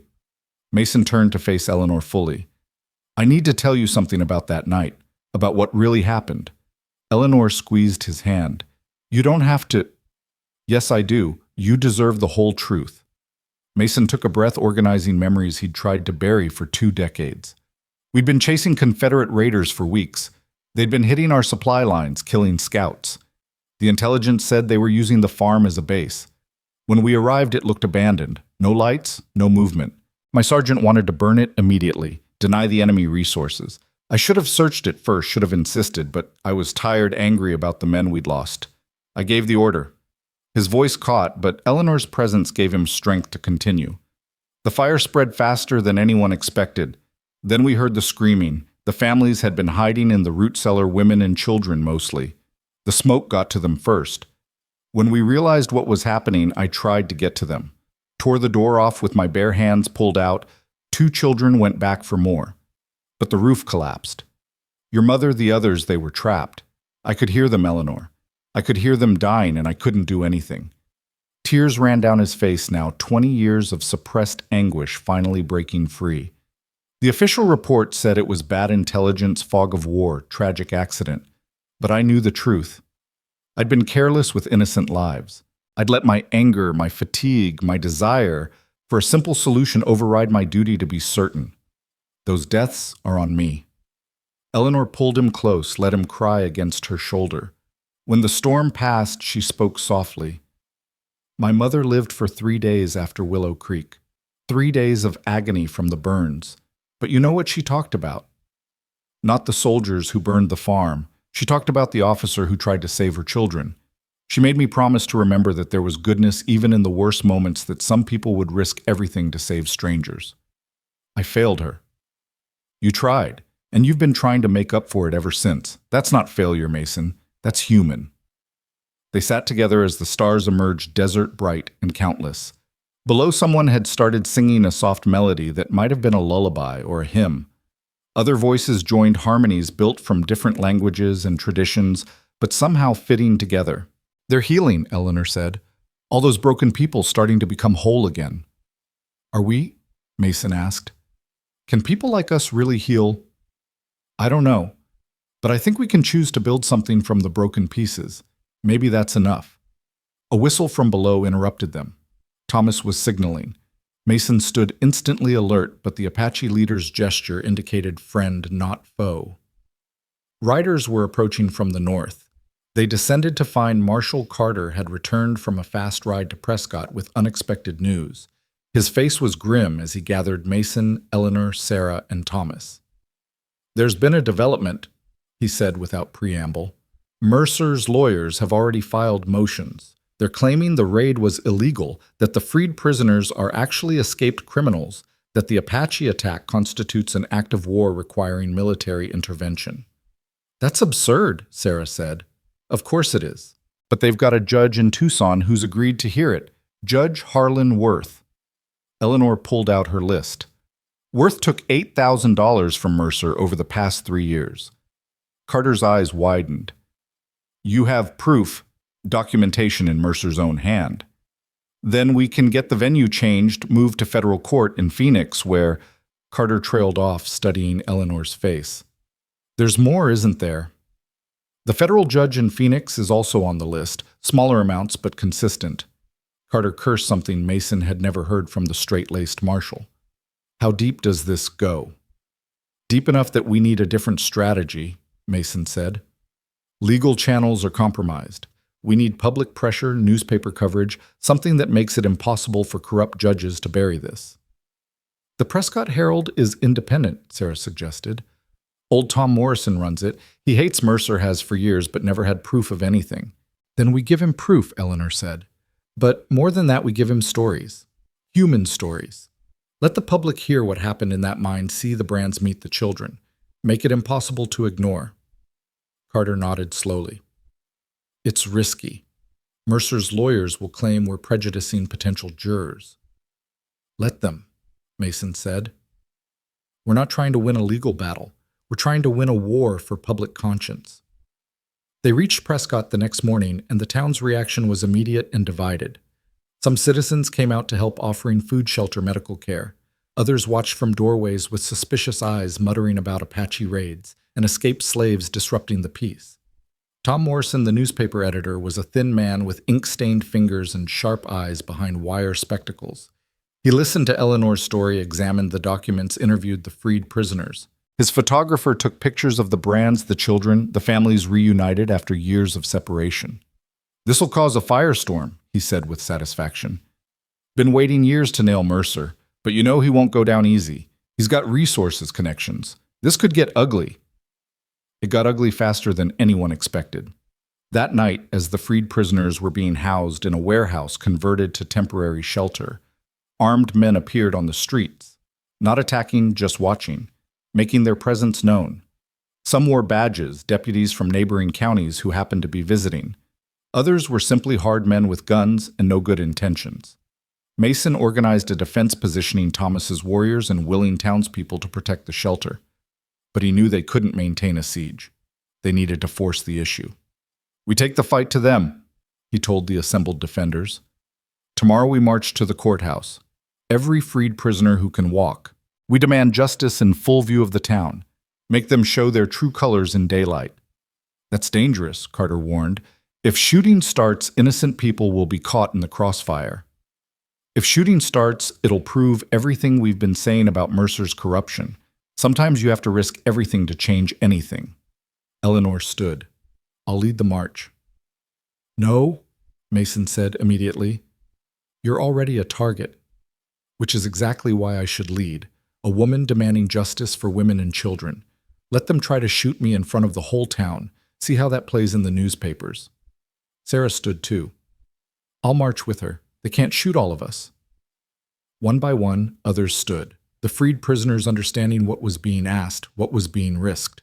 Even some townspeople conscience finally overcoming fear. That night, Mason couldn't sleep. He walked the perimeter checking defenses, but his mind was on Eleanor. She was sleeping in the shelter with the other women refusing special treatment. Her courage amazed him, but it also terrified him. He'd lost too much already. The thought of losing her too. You love her. It wasn't a question.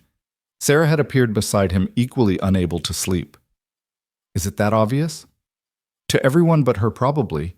She's too focused on the cause to notice how you look at her. It doesn't matter. Tomorrow's about justice, not personal feelings. Sarah laughed softly. Mason, everything's personal. That's what Mercer never understood. He thought he could reduce people to numbers in a ledger, but every number was a person with hopes, fears, loves. That's why he'll lose. Because we're fighting for people we care about, and he's just fighting for power. You think we'll win? I think we've already won the important part. Those people in there, they're free. Whatever happens tomorrow, no one can take that away. The rest is just paperwork. Dawn came gray and cold, unusual for the desert. The freed prisoners gathered in the shelter, some barely able to stand but determined to march. Eleanor stood at their head, wearing a simple dress that didn't hide the infected brand on her shoulder. Sarah flanked her, and behind them 187 souls ready to demand their humanity be recognized. Mason and Thomas positioned their fighters along the march route, ready to respond if violence erupted. Carter had deputized several townsmen, giving him legal authority to act, but everyone knew that legal authority meant little if Mercer's forces decided to attack. The march began at 8 o'clock sharp. They walked slowly, accommodating the weakest among them. Children held hands with adults they'd learned to trust. Former slaves of different races walked together, united by shared suffering and shared hope. The townspeople came out to watch. Some jeered, others cheered, most simply stared in shock at the brands, the scars, the evidence of horrors they'd preferred not to know about. Mercer's men lined the street leading to the courthouse. 40 of them, maybe 50, all armed. At their head stood not Mercer. He was still recovering from his wound, but his lawyer, a smooth-talking snake named Patterson, who'd gotten rich defending the indefensible. This is an illegal assembly, Patterson announced through a bullhorn. These people are escaped prisoners fleeing legal custody. Disperse immediately or face arrest. Eleanor never slowed. We're American citizens seeking redress from our government. Unless you're saying branded human beings aren't citizens anymore.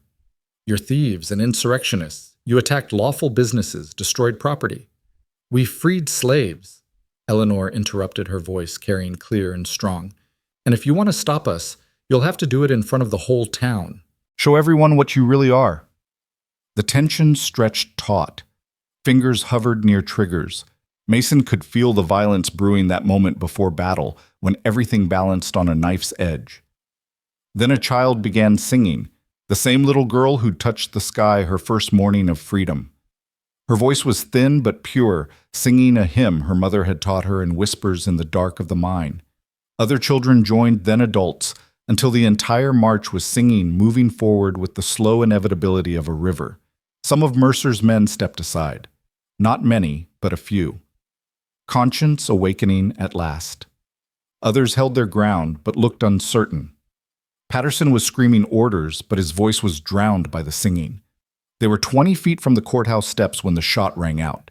Eleanor spun and fell, blood spreading across her dress. Mason was moving before she hit the ground, covering her with his body as more shots erupted. But these came from Carter's men returning fire on the shooter, one of Mercer's hired guns who'd fired from a rooftop. The square erupted in chaos. Some of Mercer's men fled, others fought, and the freed prisoners scattered for cover. Thomas's warriors engaged from their positions, their accuracy devastating. But Mason saw none of it. His world had narrowed to Eleanor, blood on his hands as he pressed against the wound in her side. "Stay with me," he begged. Eleanor, stay with me. Her eyes fluttered open, focused on his face. Did we make it to the courthouse? Almost. We almost made it. She smiled, blood on her lips. Close enough. Mason, the list. Make sure Carter gets the list. You'll give it to him yourself. Stop lying to me. I can feel it. This is bad. Sarah appeared with bandages, working with desperate efficiency. Around them, the battle was already ending. Mercer's forces, faced with federal marshals and Apache warriors, and an aroused citizenry, were surrendering or fleeing. You're going to be fine, Sarah said, but Mason heard the fear in her voice. Eleanor's hand found Mason's. Whatever happens, this was worth it. They're free because we acted. Promise me you'll help them stay free. I promise, but you're going to help too. You're going to be there. Tell me about after, she whispered. After all this is over, what do we do then? Mason's throat was tight with unshed tears. We build that school Sarah talked about. We make sure the children learn to read, to write, to think for themselves. We create the world that should have existed all along. And us? What about us? We get married. We have children of our own. We grow old together, sitting on a porch somewhere, watching sunsets and remembering when we were young and brave and stupid enough to take on the world. Eleanor laughed, then gasped in pain. That sounds nice. I'd like that. The doctor arrived, pushing Mason aside to work. He watched helplessly as they carried Eleanor into the courthouse, which had become an impromptu hospital. The battle was over. Mercer's forces scattered Patterson under arrest for inciting violence, the freed prisoners safe. But Mason felt no victory, only crushing fear. Sarah found him hours later, still waiting outside the room where doctors worked on Eleanor. His hands were still covered in her blood. She's strong, Sarah said, stronger than anyone I've known. I can't lose her. Not now. Not after everything. You won't. She's got too much to live for. Sarah paused. The marshal wants to see you, says it's important. Mason didn't want to leave, but Sarah promised to stay with Eleanor. He found Carter in the courthouse's main hall, surrounded by documents and grim-faced federal agents who'd arrived from Phoenix. We've been going through Mercer's papers, Carter said. What Miss Hayes provided, plus what we seized from his compound. Mason, this is bigger than we thought. Mercer was part of a network of former Confederates who never accepted defeat. They've been building shadow governments across the Southwest using slave labor to fund their operations. How many shut? At least 12 major operations like Mercer's. Maybe more. The president's being briefed. This is going to require a major federal response. Carter paused. They want you to help lead it. What? Your military experience, your knowledge of these men and their tactics. The Army's offering to reinstate your commission full colonel's rank. You'd be heading a task force to root out these operations. Mason looked back toward where Eleanor lay fighting for her life. I made her a promise to help these people stay free, to build something better. I can't do that from a military campaign. You can't do it if these networks remain in place either. They'll come back, Mason. Men like Mercer always do, unless someone stops them permanently. Before Mason could respond, Sarah appeared in the doorway. Her face told him everything. She's asking for you, she said simply. Mason ran. Eleanor was pale as paper against the sheets, but her eyes were clear.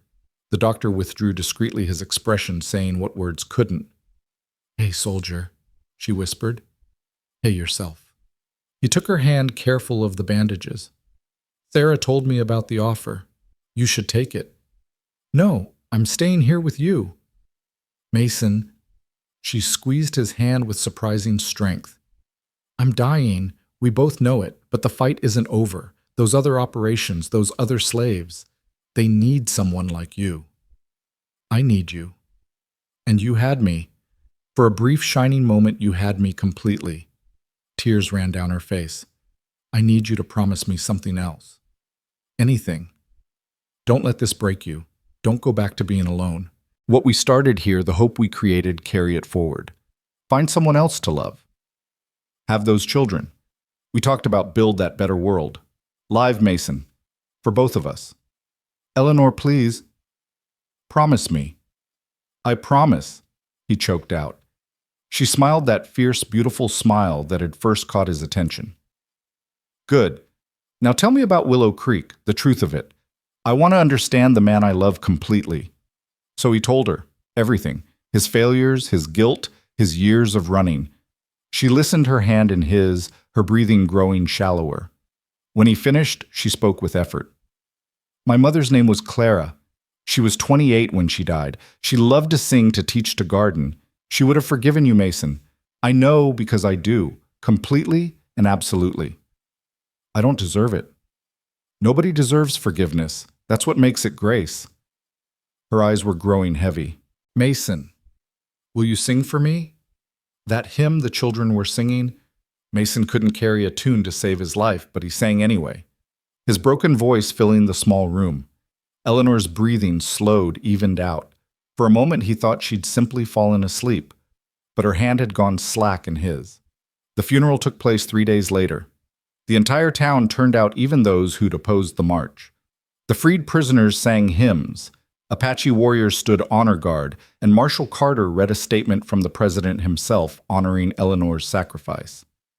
Mason stood at her grave as the sun set, painting the desert in the colors of fire. Sarah stood beside him, both of them lost in their own grief. She was right, you know, Sarah said finally, about not letting this break you. I know. Doesn't make it easier. No, but it makes it necessary. She turned to face him. I'm staying here building that school we talked about. The freed families need stability, education. Hope. Will you help? Mason looked at the fresh earth covering Eleanor Hayes, the woman who'd forgiven the unforgivable, who'd shown him that redemption was possible. Then he looked at the town beyond, where children who'd been born in slavery were learning to read, where Apache and Mexican and white were working together for the first time. Yes, he said, but first I have a promise to keep. He pulled out the telegram from Washington authorizing his reinstatement. 12 operations to shut down hundreds more slaves to free. It would take years, maybe decades. But Eleanor had been right. The fight wasn't over. How long will you be gone? Sarah asked. As long as it takes. But I'll come back. This is home now. Sarah nodded. We'll be here, building that better world she believed in.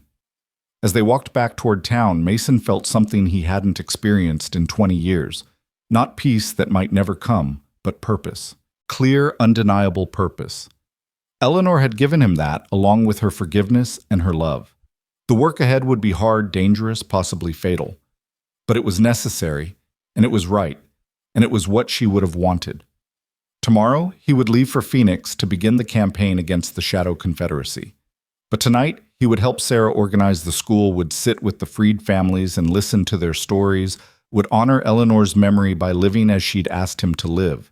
The stars were coming out, desert bright and infinite. Somewhere among them, Mason chose to believe Eleanor watched and approved. He would carry her with him into every battle, every victory, every moment of the life she'd insisted he live. The war wasn't over. But for the first time since Willow Creek, Mason Reed knew which side he was on and why it was worth fighting for. The morning Mason was to leave for Phoenix, he stood in the small cemetery, watching the sun rise over Eleanor's grave. Fresh flowers lay on the mound, desert marigolds that Sarah had placed there the evening before. He'd spent the night unable to sleep, walking the streets of Prescott, seeing Eleanor everywhere. In the courthouse where she'd bled. In the warehouse where the freed families still sheltered. In the very air that seemed to carry echoes of her voice. You're really going, then? Thomas Running Elk emerged from the shadows, moving with his characteristic silence. The network has to be destroyed. Every day we delay, more people suffer what those in Mercer's mind suffered. And revenge has nothing to do with it. Mason considered lying, then decided Thomas deserved truth. Everything to do with it. But Eleanor would say that's all right, as long as innocents are freed in the process. Thomas nodded slowly. My warriors want to come with you. This fight, it's ours too. Our people are among those enslaved. I was hoping you'd say that. The army won't like it, but I don't particularly care what the army likes anymore. They stood together in comfortable silence as the town began to wake. Somewhere a rooster crowed, and the normal sounds of life resuming filled the air. It seemed impossible that the world could just continue after Eleanor's death, but it did, relentless and indifferent. Sarah appeared on the path carrying a leather satchel. "Provisions for your journey," she said, handing it to Mason. "And this." She pulled out a small leather journal, worn and water-stained. It was Eleanor's. She wrote in it every night at the mine, keeping record of what happened. "I thought you should have it." Mason's hands trembled as he took the journal. He opened it randomly, saw Eleanor's neat handwriting. "The children sang today, despite everything. Mercer can chain their bodies, but not their spirits. This gives me hope." "I can't," he said, trying to hand it back. "You must," Sarah insisted. "She wrote about you in the later entries, about forgiveness, about second chances. Read it when you're ready. Let her words guide you when the path gets dark." An hour later, Mason sat atop his horse at the edge of town, Thomas, and 15 Apache warriors beside him. Marshal Carter and 2 federal agents completing their group. The freed families had gathered to see them off, children waving, adults calling out blessings in multiple languages. Among them stood a familiar figure. Clayton Mercer, shackled and under guard, being loaded into a prison wagon for transport to federal custody. His eyes met Mason's across the distance, and for a moment the former Confederate colonel looked like what he truly was, an old man whose hatred had consumed everything he'd built. "Read," Mercer called out. "You think you've won? You think killing me changes anything?" Mason rode over to the wagon, looking down at the man who'd caused so much suffering. "You're not going to be killed, Mercer. You're going to rot in prison, forgotten, while the world you tried to preserve disappears completely. And every day you'll know that the people you enslaved are free-building lives, raising children who will never know chains. The South will rise again." Mercer spat. "You can't kill an idea." "No," Mason agreed. "But you can prove it wrong. Every freed slave who becomes a teacher, a business owner, a parent, raising free children, they're the proof that your idea was always a lie." He turned his horse away, but Mercer's voice followed him. "She died for nothing, Reed. That girl's death changed nothing." Mason stopped, but didn't turn around. "Her name was Eleanor Hayes. She was the daughter of Clara Hayes, who died at Willow Creek because of men like you and mistakes by men like me. And her death changed everything, Mercer. It changed me. It changed this town. It changed the 187 people you enslaved. That's her victory and your defeat." He spurred his horse forward, leaving Mercer to his fate, and led his small force into the desert toward Phoenix and the larger war waiting there. The first target was a silver mine operation near Tombstone, run by a former Confederate major named Josiah Crenshaw. According to the intelligence Carter had gathered from Mercer's documents, Crenshaw held over 200 people in conditions even worse than Mercer's mine. No children, though. Crenshaw simply worked his slaves to death and replaced them with fresh captures. They made camp that first night near a hidden spring Thomas knew, and Mason finally opened Eleanor's journal. By firelight, he read her words, hearing her voice in every line. Day 43. A new child born today. The mother begged Mercer to let her keep it promised to work twice as hard. He laughed and said the baby would earn its keep soon enough. I wanted to kill him in that moment. Is it wrong to feel such hatred? Mother would say yes, but Mother never saw what I've seen. Day 98. Mason Reed is real. The hermit soldier the Apache speak of in whispers. I'm going to find him when I escape. Something tells me he needs saving as much as we do. Day 131. The teacher Sarah reminds me of Mother. She has that same quiet strength, that refusal to let circumstances break her spirit. We're planning something. If you're reading this and we're dead, know that we tried. Day 145, I escaped. I'm wounded, bleeding, but I have the proof. If I die, whoever finds this, please get the ledger page to someone who can act on it. These people deserve justice. They deserve freedom. They deserve to be remembered as more than numbers in Mercer's books. The final entry was dated the day before she met Mason. Day 146. I can see lights ahead. A cabin. I'm going to ask for help. I'm frightened but also hopeful. Mother always said angels come in unexpected forms. Perhaps this hermit soldier is mine. If this is my last entry, know that I regret nothing except not acting sooner. The children in that mine deserve whatever sacrifice is required. May God forgive us all for what we've done and failed to do. Mason closed the journal, tears streaming down his face. Around the fire, Thomas and his warriors maintained respectful silence, understanding grief needed no translation. Carter approached, offering a flask. Whiskey. Sometimes it helps. Nothing helps, Mason said, but took a drink anyway. The burn felt appropriate, matching the ache in his chest. I've been thinking about what Mercer said, Carter ventured. About ideas not dying. He's right. That's why we have to do more than just free slaves. We have to destroy the foundation of the idea itself. How? Mason stared into the fire, seeing Eleanor's face in the flames. Education, prosperity, proof that former slaves can succeed when given the chance. Every success story is a nail in the coffin of Mercer's ideology. That's a long war. The only kind worth fighting. They reached the outskirts of Tombstone 3 days later.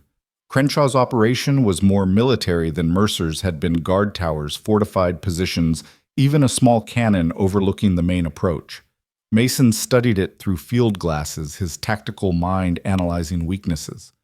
They're paranoid, Thomas observed, all that defense against external attack. But vulnerable from within, Mason noted. Look at the slave quarters, minimal guards. They're so focused on keeping people out, they've neglected keeping people in. Because escape means death in the desert, Carter said. Where would they go? To us, Mason replied. If we could get word to them, coordinate an internal uprising with an external assault. How do we get word to them? Thomas smiled. My people have been trading with slaves in secret for years. Supplies for information. There's a woman inside Maria Sandoval. She's been organizing resistance for months, waiting for an opportunity. Can you reach her? Tonight, when they move the work crews to the mine. The plan came together quickly. Thomas's warriors would infiltrate the slave quarters, arm the prisoners with stolen weapons.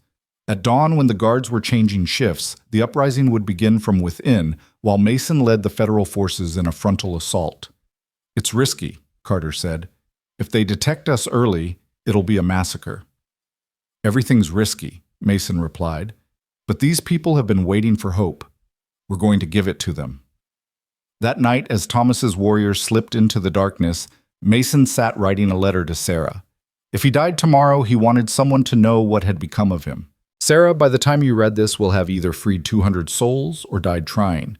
Either way, know that Eleanor's sacrifice meant something. Every person we free carries her spirit forward. Take care of the school. Teach the children not just to read and write, but to think, to question, to refuse the chains others would place on their minds. If I don't return, know that I finally found my purpose, my redemption in the cause she died for. Tell the children about her. Tell them about all of this. Let history remember the brave, not just the powerful. Dawn came blood red over the desert mountains. Mason watched the guard towers through his field glasses, waiting for the signal. The morning shift was arriving, tired men replacing tired men. That vulnerable moment when vigilance dropped. A flame appeared in the slave quarters. Then another. Then dozens torches grabbed from wall sconces turned into weapons. The uprising had begun. Now, Mason shouted and led the charge. The federal agents and Apache warriors swept toward the compound's main gate. The cannon boomed, but the shot went wide, the gunner panicking. Return fire from Thomas's warriors eliminated the cannon crew before they could reload. The gates burst open from inside, freed slaves pouring out, while others fought the guards with mining tools, chains, anything they could find. Mason saw Maria Sandoval, a woman of perhaps 40, leading a group of miners in an assault on the guard barracks. She fought with the fury of someone who'd waited too long for this moment. Crenshaw himself appeared on the compound's main building, rifle in aim, shooting at the escaping slaves. Mason tracked him, fired, and watched the former major spin and fall. Not dead, but wounded down. The battle was brutal, but brief. Outnumbered and attacked from both sides, Crenshaw's guards surrendered or fled within an hour. Mason found himself in the compound's courtyard, surrounded by freed slaves, who looked at him with expressions he recognized: that disbelief, that freedom had actually come. "You're free," he told them in Spanish and English. "Free to go where you choose, be what you choose." An old man bent from years of labor stepped forward. "Who are you?" "Someone who should have come sooner," Mason replied. "But we're here now and there are more operations to shut down. Some of you might want to help with that." Maria Sandoval approached, blood on her face, but standing tall. "I know where 3 other operations are. Information we've gathered over the years, hoping someone would eventually come. Then you're our guide, Mason said. If you're willing. I've been willing since the day they brought me here in chains, senor. They spent 3 days in Tombstone organizing the freed slaves, arranging transportation for those who wanted to leave employment for those who wanted to stay. The local newspaper ran headlines about the raid, and public opinion began to shift. Slavery wasn't gone after all, just hidden, and good people were appalled. Mason stood in Crenshaw's office going through documents with Carter when Thomas entered with news. Scouts report movement to the south. 3 operations are mobilizing, combining forces. They know we're coming. How many men? Maybe 300. Armed, fortified. They're making a stand at the Garrison Ranch. Carter whistled low. That's a small army. We can't take that with our current force. No, Mason agreed. But we don't have to take it alone. He pulled out maps, began planning. Send word to every freed slave, every sympathetic rancher, every person of conscience.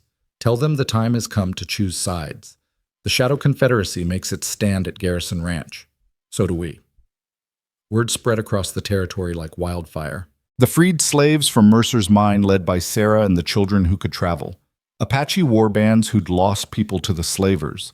Mexican families who'd seen relatives disappear. Union veterans who'd thought the war was over. Even Confederate veterans who'd kept their honor and were disgusted by what their former comrades had become. They gathered at a ranch 20 miles from Garrison, a motley army united only by their opposition to slavery. Mason stood before them, seeing Eleanor in every determined face. I won't lie to you, he said, his voice carrying across the assembled crowd. We're outnumbered. They're fortified. Some of us won't survive tomorrow, but inside that ranch are 500 enslaved souls waiting for freedom. Children who've never known anything but chains. Families torn apart by greed and hatred. We can end it tomorrow. All of it. The Shadow Confederacy dies at Garrison Ranch one way or another. An old Confederate veteran still wearing his gray coat stepped forward. I fought for the South because I believed in states' rights and honor in home, but this isn't what we fought for. This is a perversion of everything decent. I stand with you, Captain Reed. Others echoed the sentiment. By nightfall, Mason commanded nearly 500 fighters, poorly armed but highly motivated. He divided them into groups, each with specific objectives. The main assault would be a distraction, while smaller forces led by Thomas and Maria would infiltrate and free the slaves, turning Garrison's own workforce against them. That night, Mason walked among the camps, checking preparations, offering encouragement. He found Sarah tending to wounded from previous battles. You shouldn't be here, he said. Neither should you. We're neither of us fighters by nature, Mason. But sometimes peace requires war first. Eleanor would hate this. All these people risking their lives. No, Sarah corrected gently. She'd understand it. She'd probably be leading the charge herself. Near midnight, a rider arrived with unexpected news. Federal troops from Fort Huachuca were marching to support them. The president himself had authorized military action against the Shadow Confederacy. They would arrive by noon tomorrow. We could wait, Carter suggested. Let the army handle it. Mason shook his head. By noon, those slaves could be dead. Garrison knows he's trapped. He might decide to eliminate witnesses. Then we go at dawn as planned. We go at dawn, but dawn brought an unexpected development. A rider under a white flag approached from Garrison Ranch. The message was simple. Garrison wanted to negotiate. Mason met him in neutral ground, accompanied by Carter and Thomas. Colonel William Garrison was everything Mason had expected. Tall, rigid, scarred from numerous battles, eyes cold as winter stone. Reed, Garrison said without preamble, you've caused considerable disruption to legitimate business operations. I freed slaves from illegal imprisonment. Slaves. Garrison spoke the word like it tasted bitter. The war ended 20 years ago, but you're still fighting it. So are you, apparently. Garrison's jaw tightened. What we've built here is about survival, Captain. About preserving a way of life that worked for centuries. A way of life built on human misery. Built on order. On everyone knowing their place. The chaos you're creating will destroy this territory. Mason thought of Eleanor, of her fierce determination to free those children. Some things deserve to be destroyed, Colonel. Your Shadow Confederacy is one of them. And if I surrender, if I free the workers and turn myself in, Then you live to stand trial. Your men are granted amnesty if they lay down arms immediately. Garrison was silent for a long moment. And if I refuse? Then in 6 hours, federal troops arrive. Your compound is surrounded by people who have every reason to want you dead, and I personally will ensure that your shadow confederacy is not just defeated, but obliterated from history. You're not a killer, Reed. I've read your record. Bleeding heart who tried to save enemies at Willow Creek. That was before I watched Eleanor Hayes die. Before I saw what you and Mercer and the others have done. I'm offering you one chance at surrender, Colonel. Take it or leave it.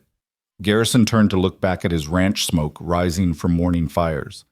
I have 500 workers, Reed. You call them slaves. I call them laborers. Either way, they're fed, housed, given purpose. You free them. Where do they go? What do they do? You're condemning them to poverty and uncertainty. I'm giving them choice, Mason replied. The right to succeed or fail on their own terms. The dignity of being human rather than property. Dignity doesn't feed families. Neither does slavery. It just feeds masters. They stared at each other across 20 years of war and ideology.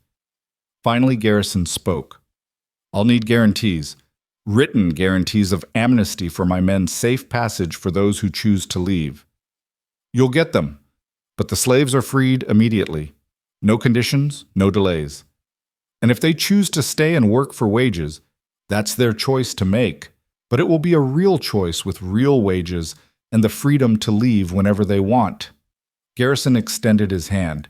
You have your surrender, Captain Reed. May God forgive us both for what we've done. Mason didn't shake the offered hand. God's forgiveness isn't mine to grant, Colonel. Ask it from the people you've enslaved. The liberation of Garrison Ranch was surreal. No battle, no bloodshed, just the quiet opening of gates and removal of chains. 500 people blinking in the morning sun trying to understand that they were free. Some cried, others stood in shocked silence. Children clung to parents they'd been separated from for years. Mason watched from a hill as the federal troops arrived to find the situation already resolved. The Shadow Confederacy's leadership was in custody, their operations shut down, their slaves freed. It had taken less than 2 weeks since Eleanor's death, but it felt like a lifetime. Maria Sandoval found him there as the sun reached its zenith. They're asking for you, Captain. The freed people want to thank you.